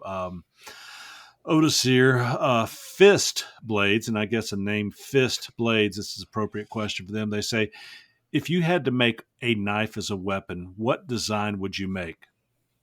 Okay, Otis here, a long one. As a weapon? Yeah. What is the intended use of that weapon? Is it going to be like sneaking around? Is it going to be beating the bush? You're going to... do you want to call Fist Blades and ask him, or? I've only got what I can go on here, man. I'm just thinking you would have said, technically all knives are weapons. Yes. No, they are tools. Once they're used, well, mine is called a weapon. My little turkey knife is called Death by 1,000 Scratches, so I don't think it would make a good knife. Well, actually, they're both. They're tools and weapons. It kind of goes back to design. It goes back to, if you make it and it feels good, keep it. If not, sell it to whoever you're going to fight. I mean, if you're going to make one that is strictly a weapon, right? I would probably say some kind of a dagger. Okay, some kind of a dagger, because you really going to have a hard time skinning a deer with a dagger, right? Or processing your dinner using a dagger. It can be done, but it's not your preferred tool, right? I mean, I have a itty bitty dagger that I made to mimic the FS Commando, right? And you will not catch me trying to process any food with that thing, right? Because you're gonna stick it somewhere you don't want it. And so if you're gonna go for some kind of a weapon, man, that is strictly a weapon, a dagger. Yeah, I don't really like to make weapons, but I just, when I got that question, I was like, well, there's one for Otis here. I can see him running around in the forest now, deer hunting with his K-bar strapped, his Otis here version of a K-bar strapped to his side. Of course, Eric has run off to his 1,000 knife collection. He's walking into the screen now, so let's see what he got the Darth Maul. Oh, let's see. Oh yeah. He got them all. Let's see what he's got. We're giving you some play-by-play. The headphones are going back on. Eric is preparing to speak, and he is now going to show us what he has brought to the table. It is I called it. You make the play. I called it. It was the Darth Maul. That's what you take. Gotcha. There you go. Eric is holding a 2-bladed dagger. Your hand goes right in the middle, kind of like a Darth Maul, and it chops, it slices, it dices, and it purees. Oh yeah. And he's got a Nagan bat. No. Not quite Nagan. I know it's not Negan. Excuse me, Negan. But it's close enough. Yeah, those are what you take whenever you're just trying to absolutely have something that would be considered a weapon. What the world needs now is love, sweet love. We don't need no fighting. We just need to be prepared. We don't actually need to fight, guys. We just have to exercise your Second Amendment and just live peacefully. There you go. All right, I have another one here from Morten Hochstad. What hobbies do you have besides making knives? Hello from Norway. Well, hello from America. Morten? I'll go first again. Photography, bird photography, landscape. Yep. I was just seeing if you want to take a picture of that. Nah. The bird photography. Yeah, it was bird. Yeah, I don't want to take a picture of that bird. couple birds flying by there. Just so you know, Chip was trying to show me the birds. I wasn't. I was saying photographers are number one. There you go. Yeah. Well, you had 2, so I'm number 2. No, you're number 1 or 11. Maybe it was 11. I will tell you, you take beautiful photos, Otis. Here, I always enjoy seeing not only your bird photos, but the ones that you take around in the countryside and with family and this, that, and the other. You're excellent in that. Who else has some interesting or weird hobbies? Not weird, just cars. You know, I wish that YouTube would. I wish that the YouTube subscribers would love watching me do stuff with the cars because, man, there's so much stuff just that I could show people, but they are so hell bent on me only making knives that and whenever I release something about one of my cars that I'm building or something like that, they're just like, all right, yeah, that's cool. Can you cut something with that car? Have you thought about that guy that pours? Go ahead, Josh. Oh, I was gonna say that's why I've got the Josh of all trades. In fact, the logo there you can see is a needle and thread for leatherwork, a compass for engineering, a hammer for blacksmithing, and then a wreath and then a helmet for racing. And so it gives me kind of like an excuse to post whatever the heck I want. Yeah. So Eric, I think, I'm a marketing genius in my own mind, but here's how you get your car channel up. You've got to make it interesting. Anybody can do a car video. Mm-hmm. You know that guy that blows everything up with gasoline on YouTube? Well, you don't want to copy him. But you like cars, knives, guns, and knives. Cars, knives, guns. Yeah, I wish that YouTube would allow me to do that too. Yeah. So why don't you do a car repair, get the car up and ready, have it pristine, and then load it with tannerite out in the field and shoot it with one of your guns at the end of every episode? I'll tell you right now, I would have 1 million subscribers like that if I did that. But I'm not blowing up one of my cars. Don't forget to put a whole bunch of knives around the tannerite, okay? They're all investments. I buy the cars that I love, drive them for a little while, flip them, buy another car, drive it for a little while, do all my stuff to them, motor work, suspension, wheels, interior. Then I flip it and sell it to somebody else and use that money to buy another car. Have you still got the Porsche? Have you got the Porsche you had last year still? I'm not selling that car. Oh, Not okay. I was for going to say that not was for a long time. I put a lot of work into it to get it exactly how it is now. I wish again that people would be interested in watching that stuff because it could refund some of the money because there's nothing's cheap on that car. But whenever I'm doing my Hondas, like I had a 500 horsepower Honda, and it was insane, absolute blast. Which is why I was saying that I love the Odyssey thing. And I put out a video on it, got like 200 views, and I could put a video of me just a knife in the grass for 20 minutes. It get 1,500 views.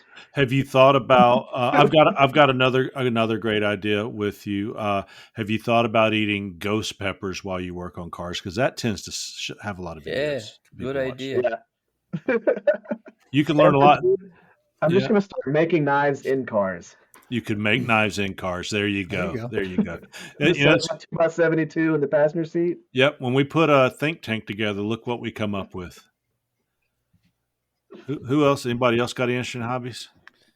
Yeah, I mean, I think I've mentioned mine a couple times on here. So, I like martial arts and been doing that for a little while. And then, of course, probably the second one that I enjoy is just really doing some mountaineering. When I get the chance to get out to Colorado or, potentially Wyoming this year, we'll see how that goes. So, I really like getting into the mountains. Do you ever put your coworkers to sleep at work by putting them in some type of death hold or something? Not yet. I mean, I've only been there for like 8 months in Mobile. I don't want to. We'll wait a little while. Well, I was going to say that would make a good YouTube channel, just randomly going. It'd be a good YouTube channel because you could just go around randomly putting coworkers to sleep, and people would watch that. They like to watch those kind of videos too. The Office MMA edition. That's right. Don, I know he's had other hobbies. Yeah, I do. I got back in recently. Got back in shooting my PCP air rifle. Trying to do a little bit of that. I enjoyed that. A lot cheaper to shoot that air rifle than it does shoot my 30-06 or or anything 300 mag. Right. He's preparing for the invasion of the iguanas. What kind of PCP rifle you got, my friend? I got an FX I've been Crown. looking into those things, and I wanted to get one. I just cannot justify putting $600-700 on a air rifle. Well, I way more than that. Yeah, you'll have. I know, but I've been looking at my expenditure level. Yeah. I once, cry once, Otis here. No. Most of them are. I would be shooting iguanas with the 30-06. Yeah, one thing I like about what I shoot is, like I was telling Joey the other day, I can shoot on 100 bar of air. I can shoot 111 shots. Oh wow! 25 caliber. That's wild. I wouldn't mind getting one of those. Yeah, what you got? Get ready to lay some money down. Yeah, just gotta. I'm not wasting it already. Yeah, I got into doing that probably a year or so before I started knife making, and I mean, air rifles, that's big out there now. I mean, there's a lot of shoots going on around the country. I mean, it's fun, and I can shoot in my backyard. My neighbor don't even know I'm got a gun out there shooting 25 caliber. except when his glass shatters on the back patio. It's like, what was that? I don't know. Did you hear anything? No. And that's what they use. I guess the glass had a defect. It must have micro fractures in the glass. And that's what they use, Chip, down there to hunt. Up north, a lot of your dairy farms, they hire guys to come in there and shoot all the pigeons and stuff like that out there because they cause diseases and iguana hunting. I belong to a Facebook club. It's called the Central Florida Air Gunners, and there's a couple of guys that go down to. They have a service. They go down there and get iguana and hunt iguanas because they're just iguanas, man. They tear up everything, man. Bridges. I mean, sea walls, everything down there. So, I wonder if Josh Howard could make some money barbecuing those things because he makes some good barbecue. Yeah, they eat them. Yep. Yeah, he could fry up those little iguana bellies and turn them into little. What do you I call had it? no clue there was a iguana pandemic or epidemic. Yeah, Oh, there it's is now. terrible. It is terrible. That and constrictors. Pythons. Yeah. Hey, me, I've got a I got a love of country music, and I love all music really. I listen to some weird stuff, and but I've got a Gibson J45. I love to play. I've got a Fender Stratocaster, an American Stratocaster that's butterscotch. Its name is Butters. My my yeah, my J45's name is Loretta, and I love to play those two instruments. I'm not great, but it makes me happy, and they're fun. I'm also into just about anything creative, kind of ADD. Right now, I'm working on a major motion picture that'll be coming out in June, and I enjoy writing. Y'all probably read a few of my Bigfoot lies online and the stories I write. So I don't know. I've gotten in a lot of things. I used to make fishing lures. I wouldn't call it a hobby. It was kind of like a pseudo business years ago. And occasionally I still paint stuff for people, but I wouldn't really call it a hobby now. But I would say my guitar, my knives, and just farting around with technology, like making movies and stuff. What kind of guitar you got there, buddy? Is that a Gibson? Oh, nice. You holding a Gibson? I've got a weird obsession with cheap old Japanese knockoff guitars. Oh yeah. I don't play them well, but I do play them poorly. Yeah. What is that a knockoff of? Is that a knockoff of a Gibson? This one's not a knockoff. I do have a Japanese SG knockoff, but this is just hollow body electric guitar. Not all that great, but I've got two random hollow bodies. I've got a couple of the SG knockoffs, and I even have like a Lucille knockoff as well. But it's I like cheap guitars, and it's kind of like a glutton for punishment. Kind of like my cars. I've got a bunch of old Datsuns and Mazdas and things like that, and all of them need work, including my guitars, and just no time to work on any of them.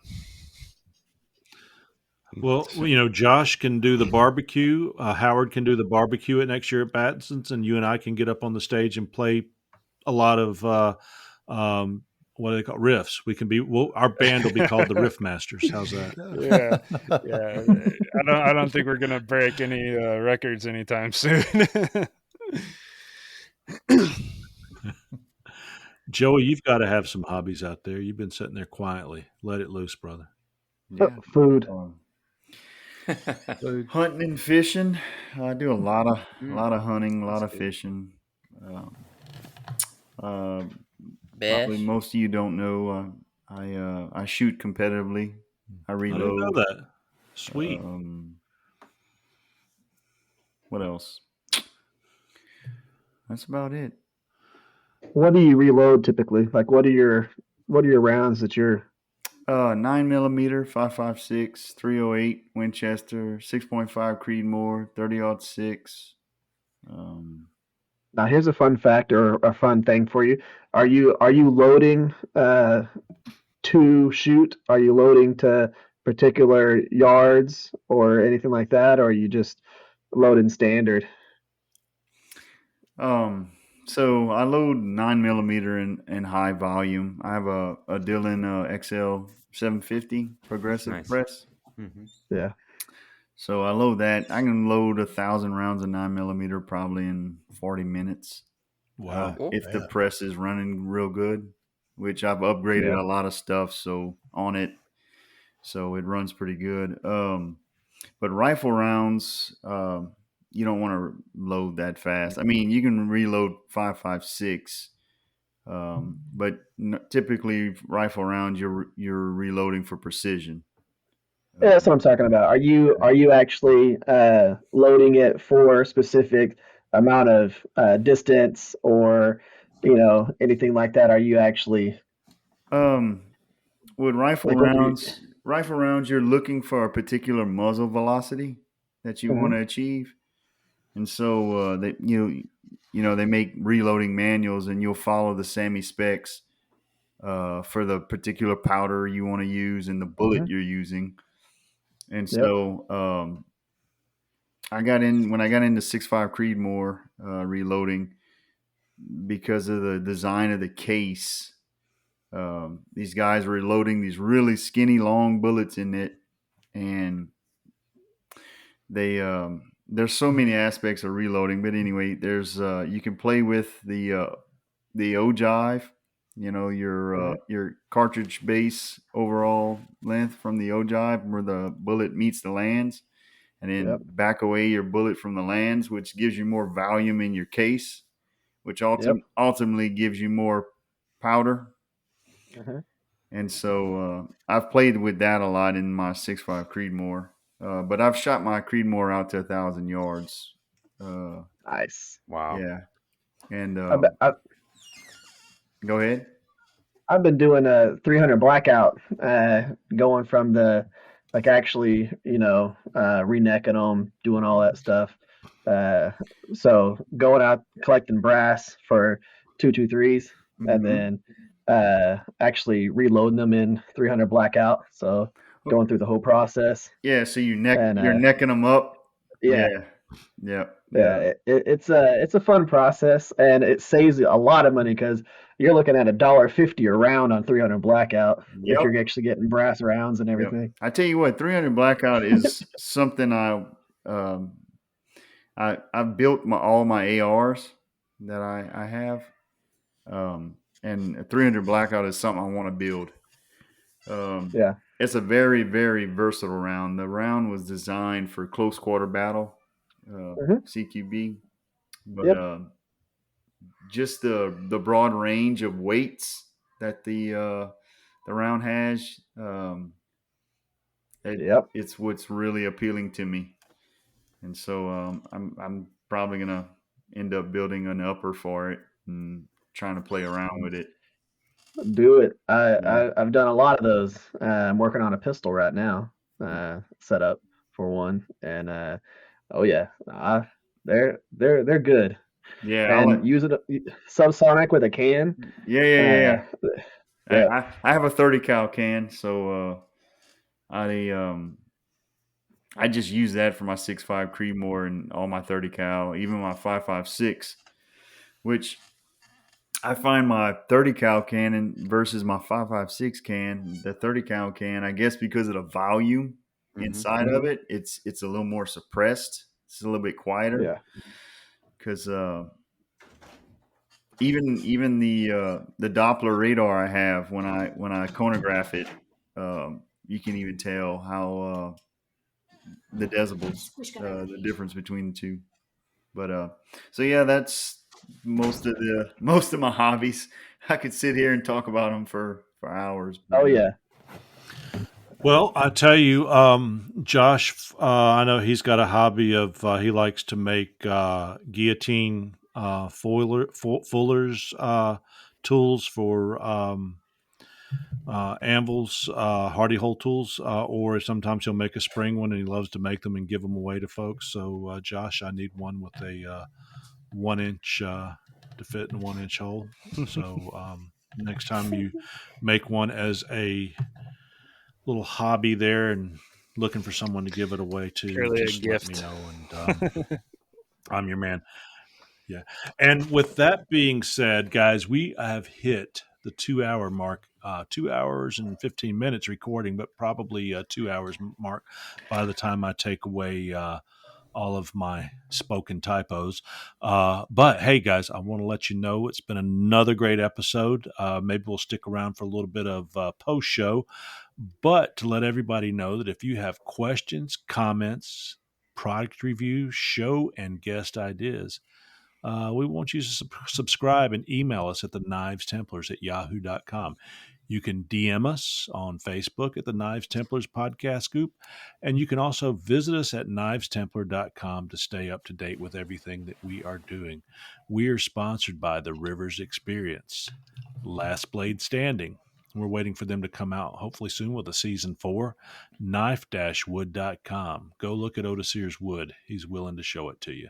Ameribraid and the Templars 100 discount for savings. So when you're in the checkout, put in Templars 100 for an additional $100 savings on a grinding package.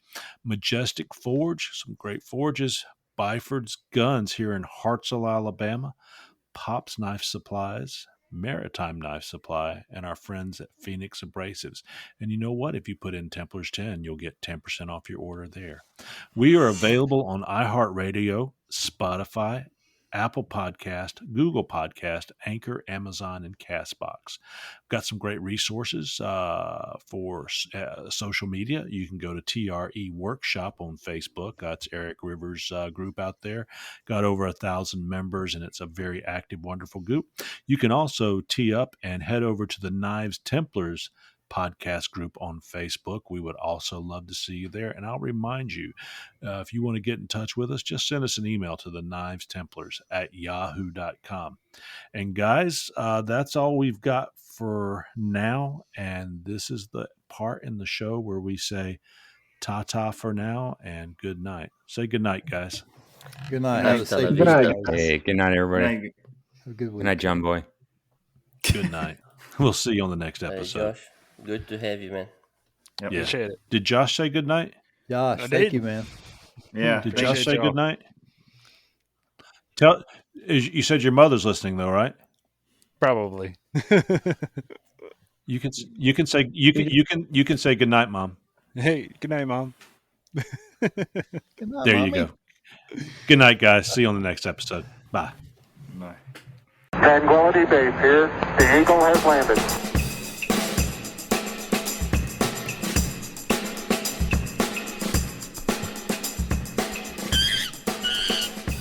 Well, here we are in the post show. That was a good show. I've got a bunch of questions that have come in, and I've got some other topics we'll have to save for the next one. But man, it's amazing how quickly we can eat up 2 hours. Yeah. Oh yeah. Yeah, there was almost a catastrophe in my house about a minute ago. Yeah, I saw that. Was it a raccoon? Well, almost. Awesome. That was almost as bad. The wild bird that my wife has picked up off the ground and grew from like a hatchling and is 3 years old now. Just and then can't fly. Fell on the floor with the cat and the new puppy. And so it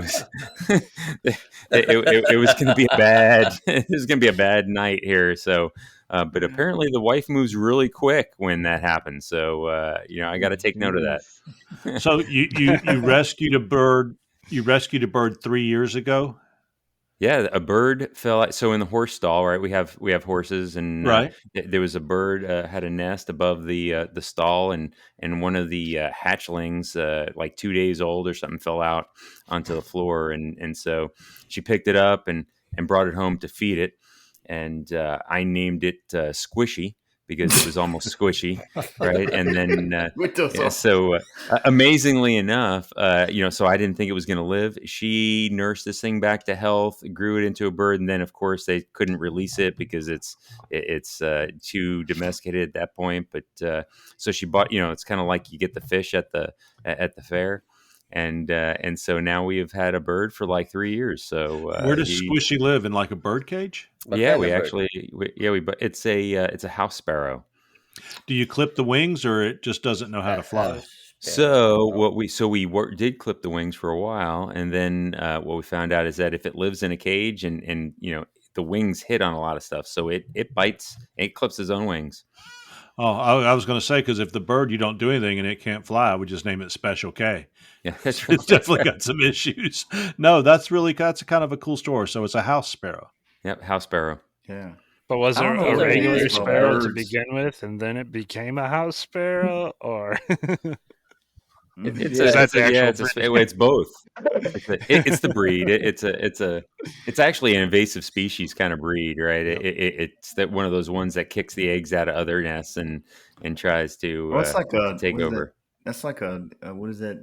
Yeah, dodo bird or something. Yeah, something like that. Yeah, they do that. But I won't call him Dodo. My wife's gonna go and take one of my knives out and fix me. I already told that you can't talk about eating horses around his wife. That's right. That's right. I made a joke about eating horses, and only he heard it, and he got nervous because then I he thought did. he might think it around Yeah, her. he was trying to. Yeah, Chip was trying to say I eat horses, and I'm like, no, man. I rehabilitate horses. I don't eat them.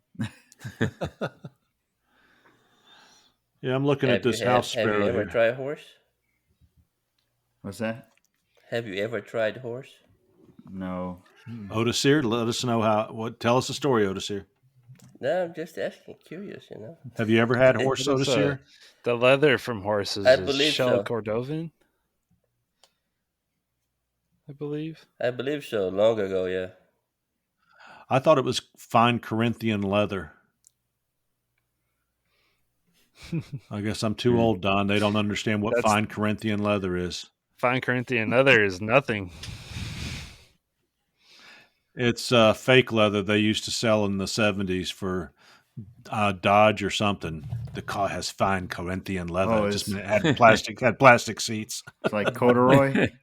Yeah, it was plastic seats with a leather emboss in it to make it look like leather. Ricardo Montalban. I don't know. Don probably had one of those cars. He's a little older than me. Yeah. So It's a nice He does like puppies. Look yellow at that. lab. Oh, yeah, Oh. baby. Right There you go. All right. Aw. Or is that a golden She's retriever? my buddy. She's a German Shepherd Border Collie mix. Yeah. Man, it looks like a lab. Full. That's what it made. It made a full lab. blood. Good dog. So that's how they make labs. That's how they make labs. Yeah, she gets golden retriever a lot too. Yeah.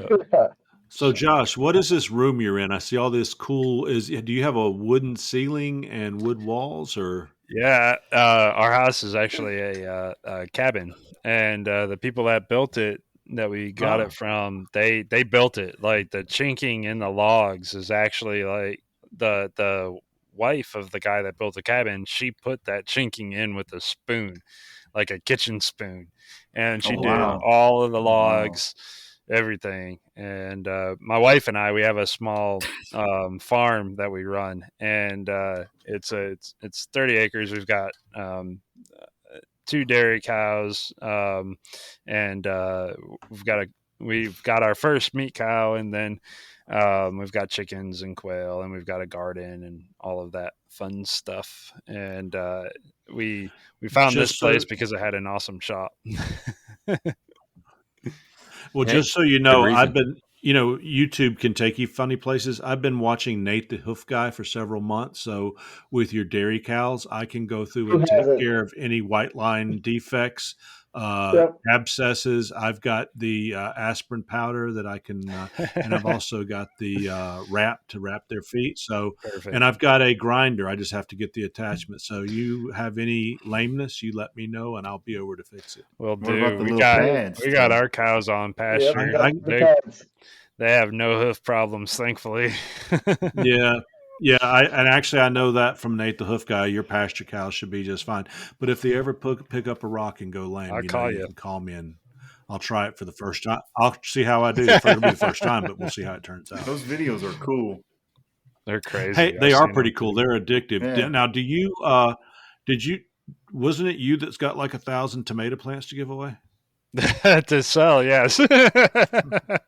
Yeah, we actually were getting ready to plant the garden when we were going to plant most of them. We planted extra just to or started extra to sell, and then when my wife took her spill, it kind of put a damper on our plans as far as planting that. And so we've set aside a good amount. I mean, still hundreds of tomato plants and stuff like that we're going to plant, but we've started selling off some of the starts just because with the knee injury that my wife has, she may not even be up and going by the time they're ready to harvest, depending on what we find out next Tuesday. Yes, but it's one of those things you're expecting the worst but hoping for the best. And but we're going to go ahead. This is when you have a farm, you have to make a profit 3 out of 5 years, and so this is a year that we need to make a profit, and so we're gonna cut our losses and sell as much as we can, but still set aside enough for us to actually get planted, not just for us, but hopefully by the time they're ready to come up, we can do the farmers markets and things like that and all that good stuff. What kind of variety you guys planting over there in Alabama? Oh gosh.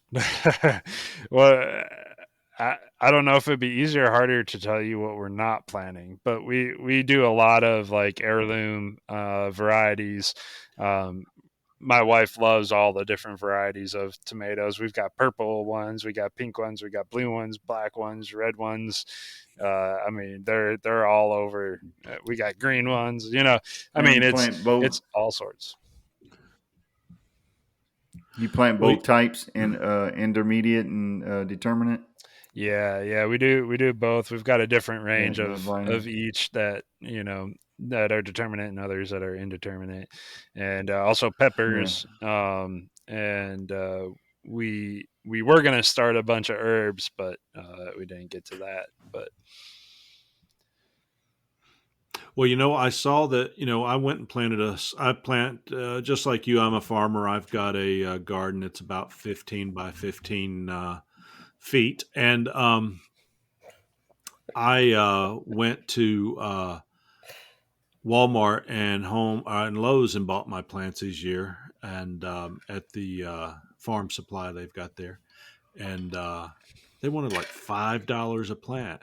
I'm like, holy cow! I can buy this stuff, but I was like, you know what? I'm not going to buy it. I'm just going to grow it. So if you guys want to make some money, you just need to find a Lowe's with something across the street, set up in the parking lot, and just say tomato plants $4 each. Shoot, I mean, like we're selling our all organic heirloom variety plant starts that are ready to go in the ground at $5. So I mean, we're for a much higher quality plant, you're getting pretty good deal. Yeah. Heirloom tomatoes are. Yeah, most of the stuff. Well, it goes all over, but I go down to Union Springs, Alabama, and you've got a large. I'm trying to think of the nursery that's down there that feeds all the retail and everything up, throughout the Southeast and everything. But they're really pumping trucks out right now, things going out, going into home gardens and stuff. But I would love, I'm not inviting myself, but I'd love to come by and visit your place sometime and just kind of see what you got laid out. Cause I'm sure I'd be jealous, but it just sounds like you're kind of cool all around. You thought about getting on that show Mountain Man? I mean, you got a lot going on. Got the beer going. I mean, I don't think that what's his name from North Carolina, Eustace, has anything on you other than he lives on the mountain. We're on a mountain too. We've got actually, some small hills around here. Or not. Yeah, I was going to say, what is the one you're called? We're on Stouts. We've got Hartzell Mountain. There you go. You need to send in another tape of you cutting down a tree or something and planting tomatoes to get on Mountain Man. Version 2. No, you sound mostly you sound just like fixing really cool broken tractors is what I do as far as farming goes. That's cool. How do you harvest the tomatoes? Just you and your wife by hand, or do you have somebody come in? Or yeah, just by hand. Yeah. What farmers market do y'all go to when you're working those?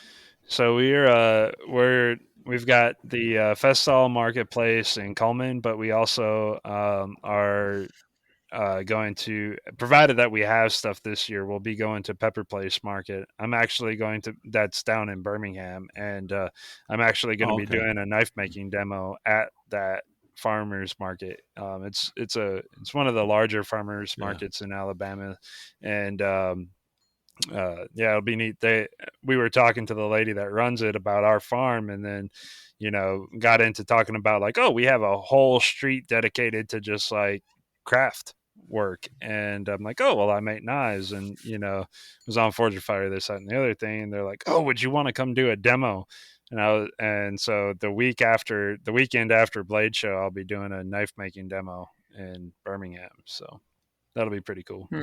So what does a knife making demo like entail? What part of knife making are you going to do during the demo?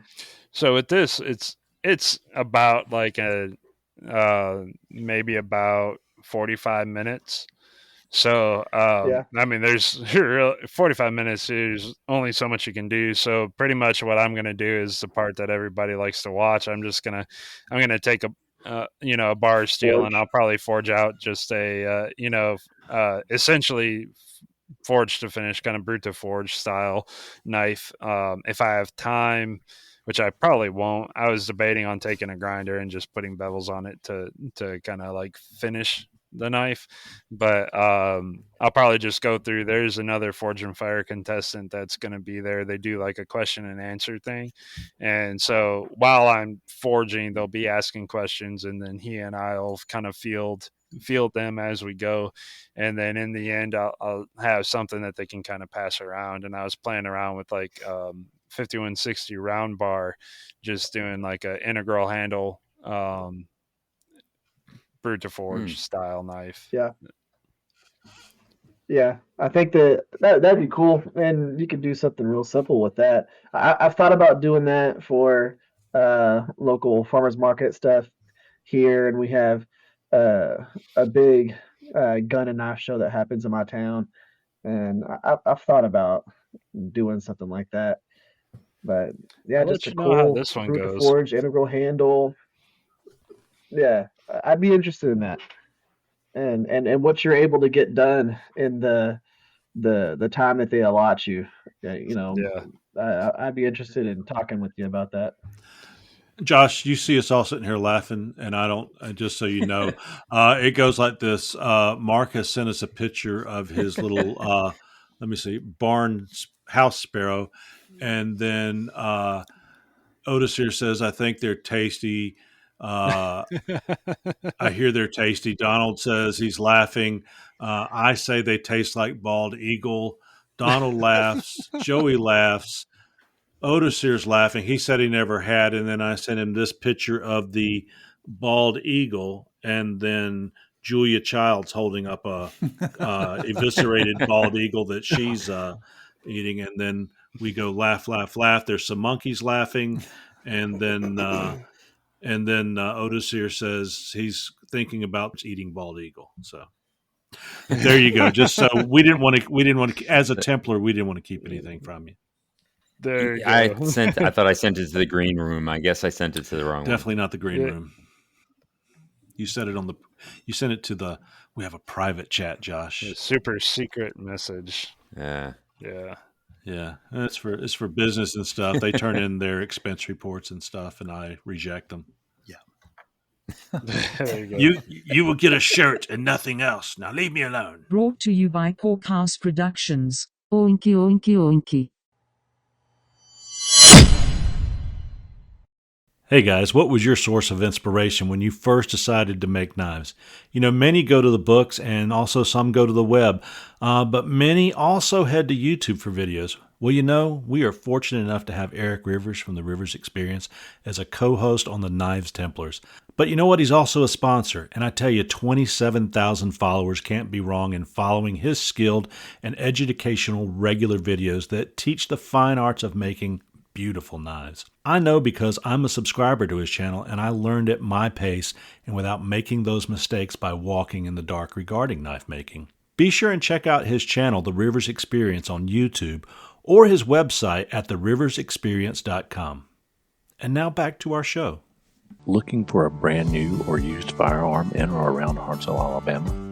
Head on down to Byford's Gun Shop and explore their latest offers and deals. On top of a great selection of high quality and affordable firearms to fit your needs, their staff will have you driving away with a smile.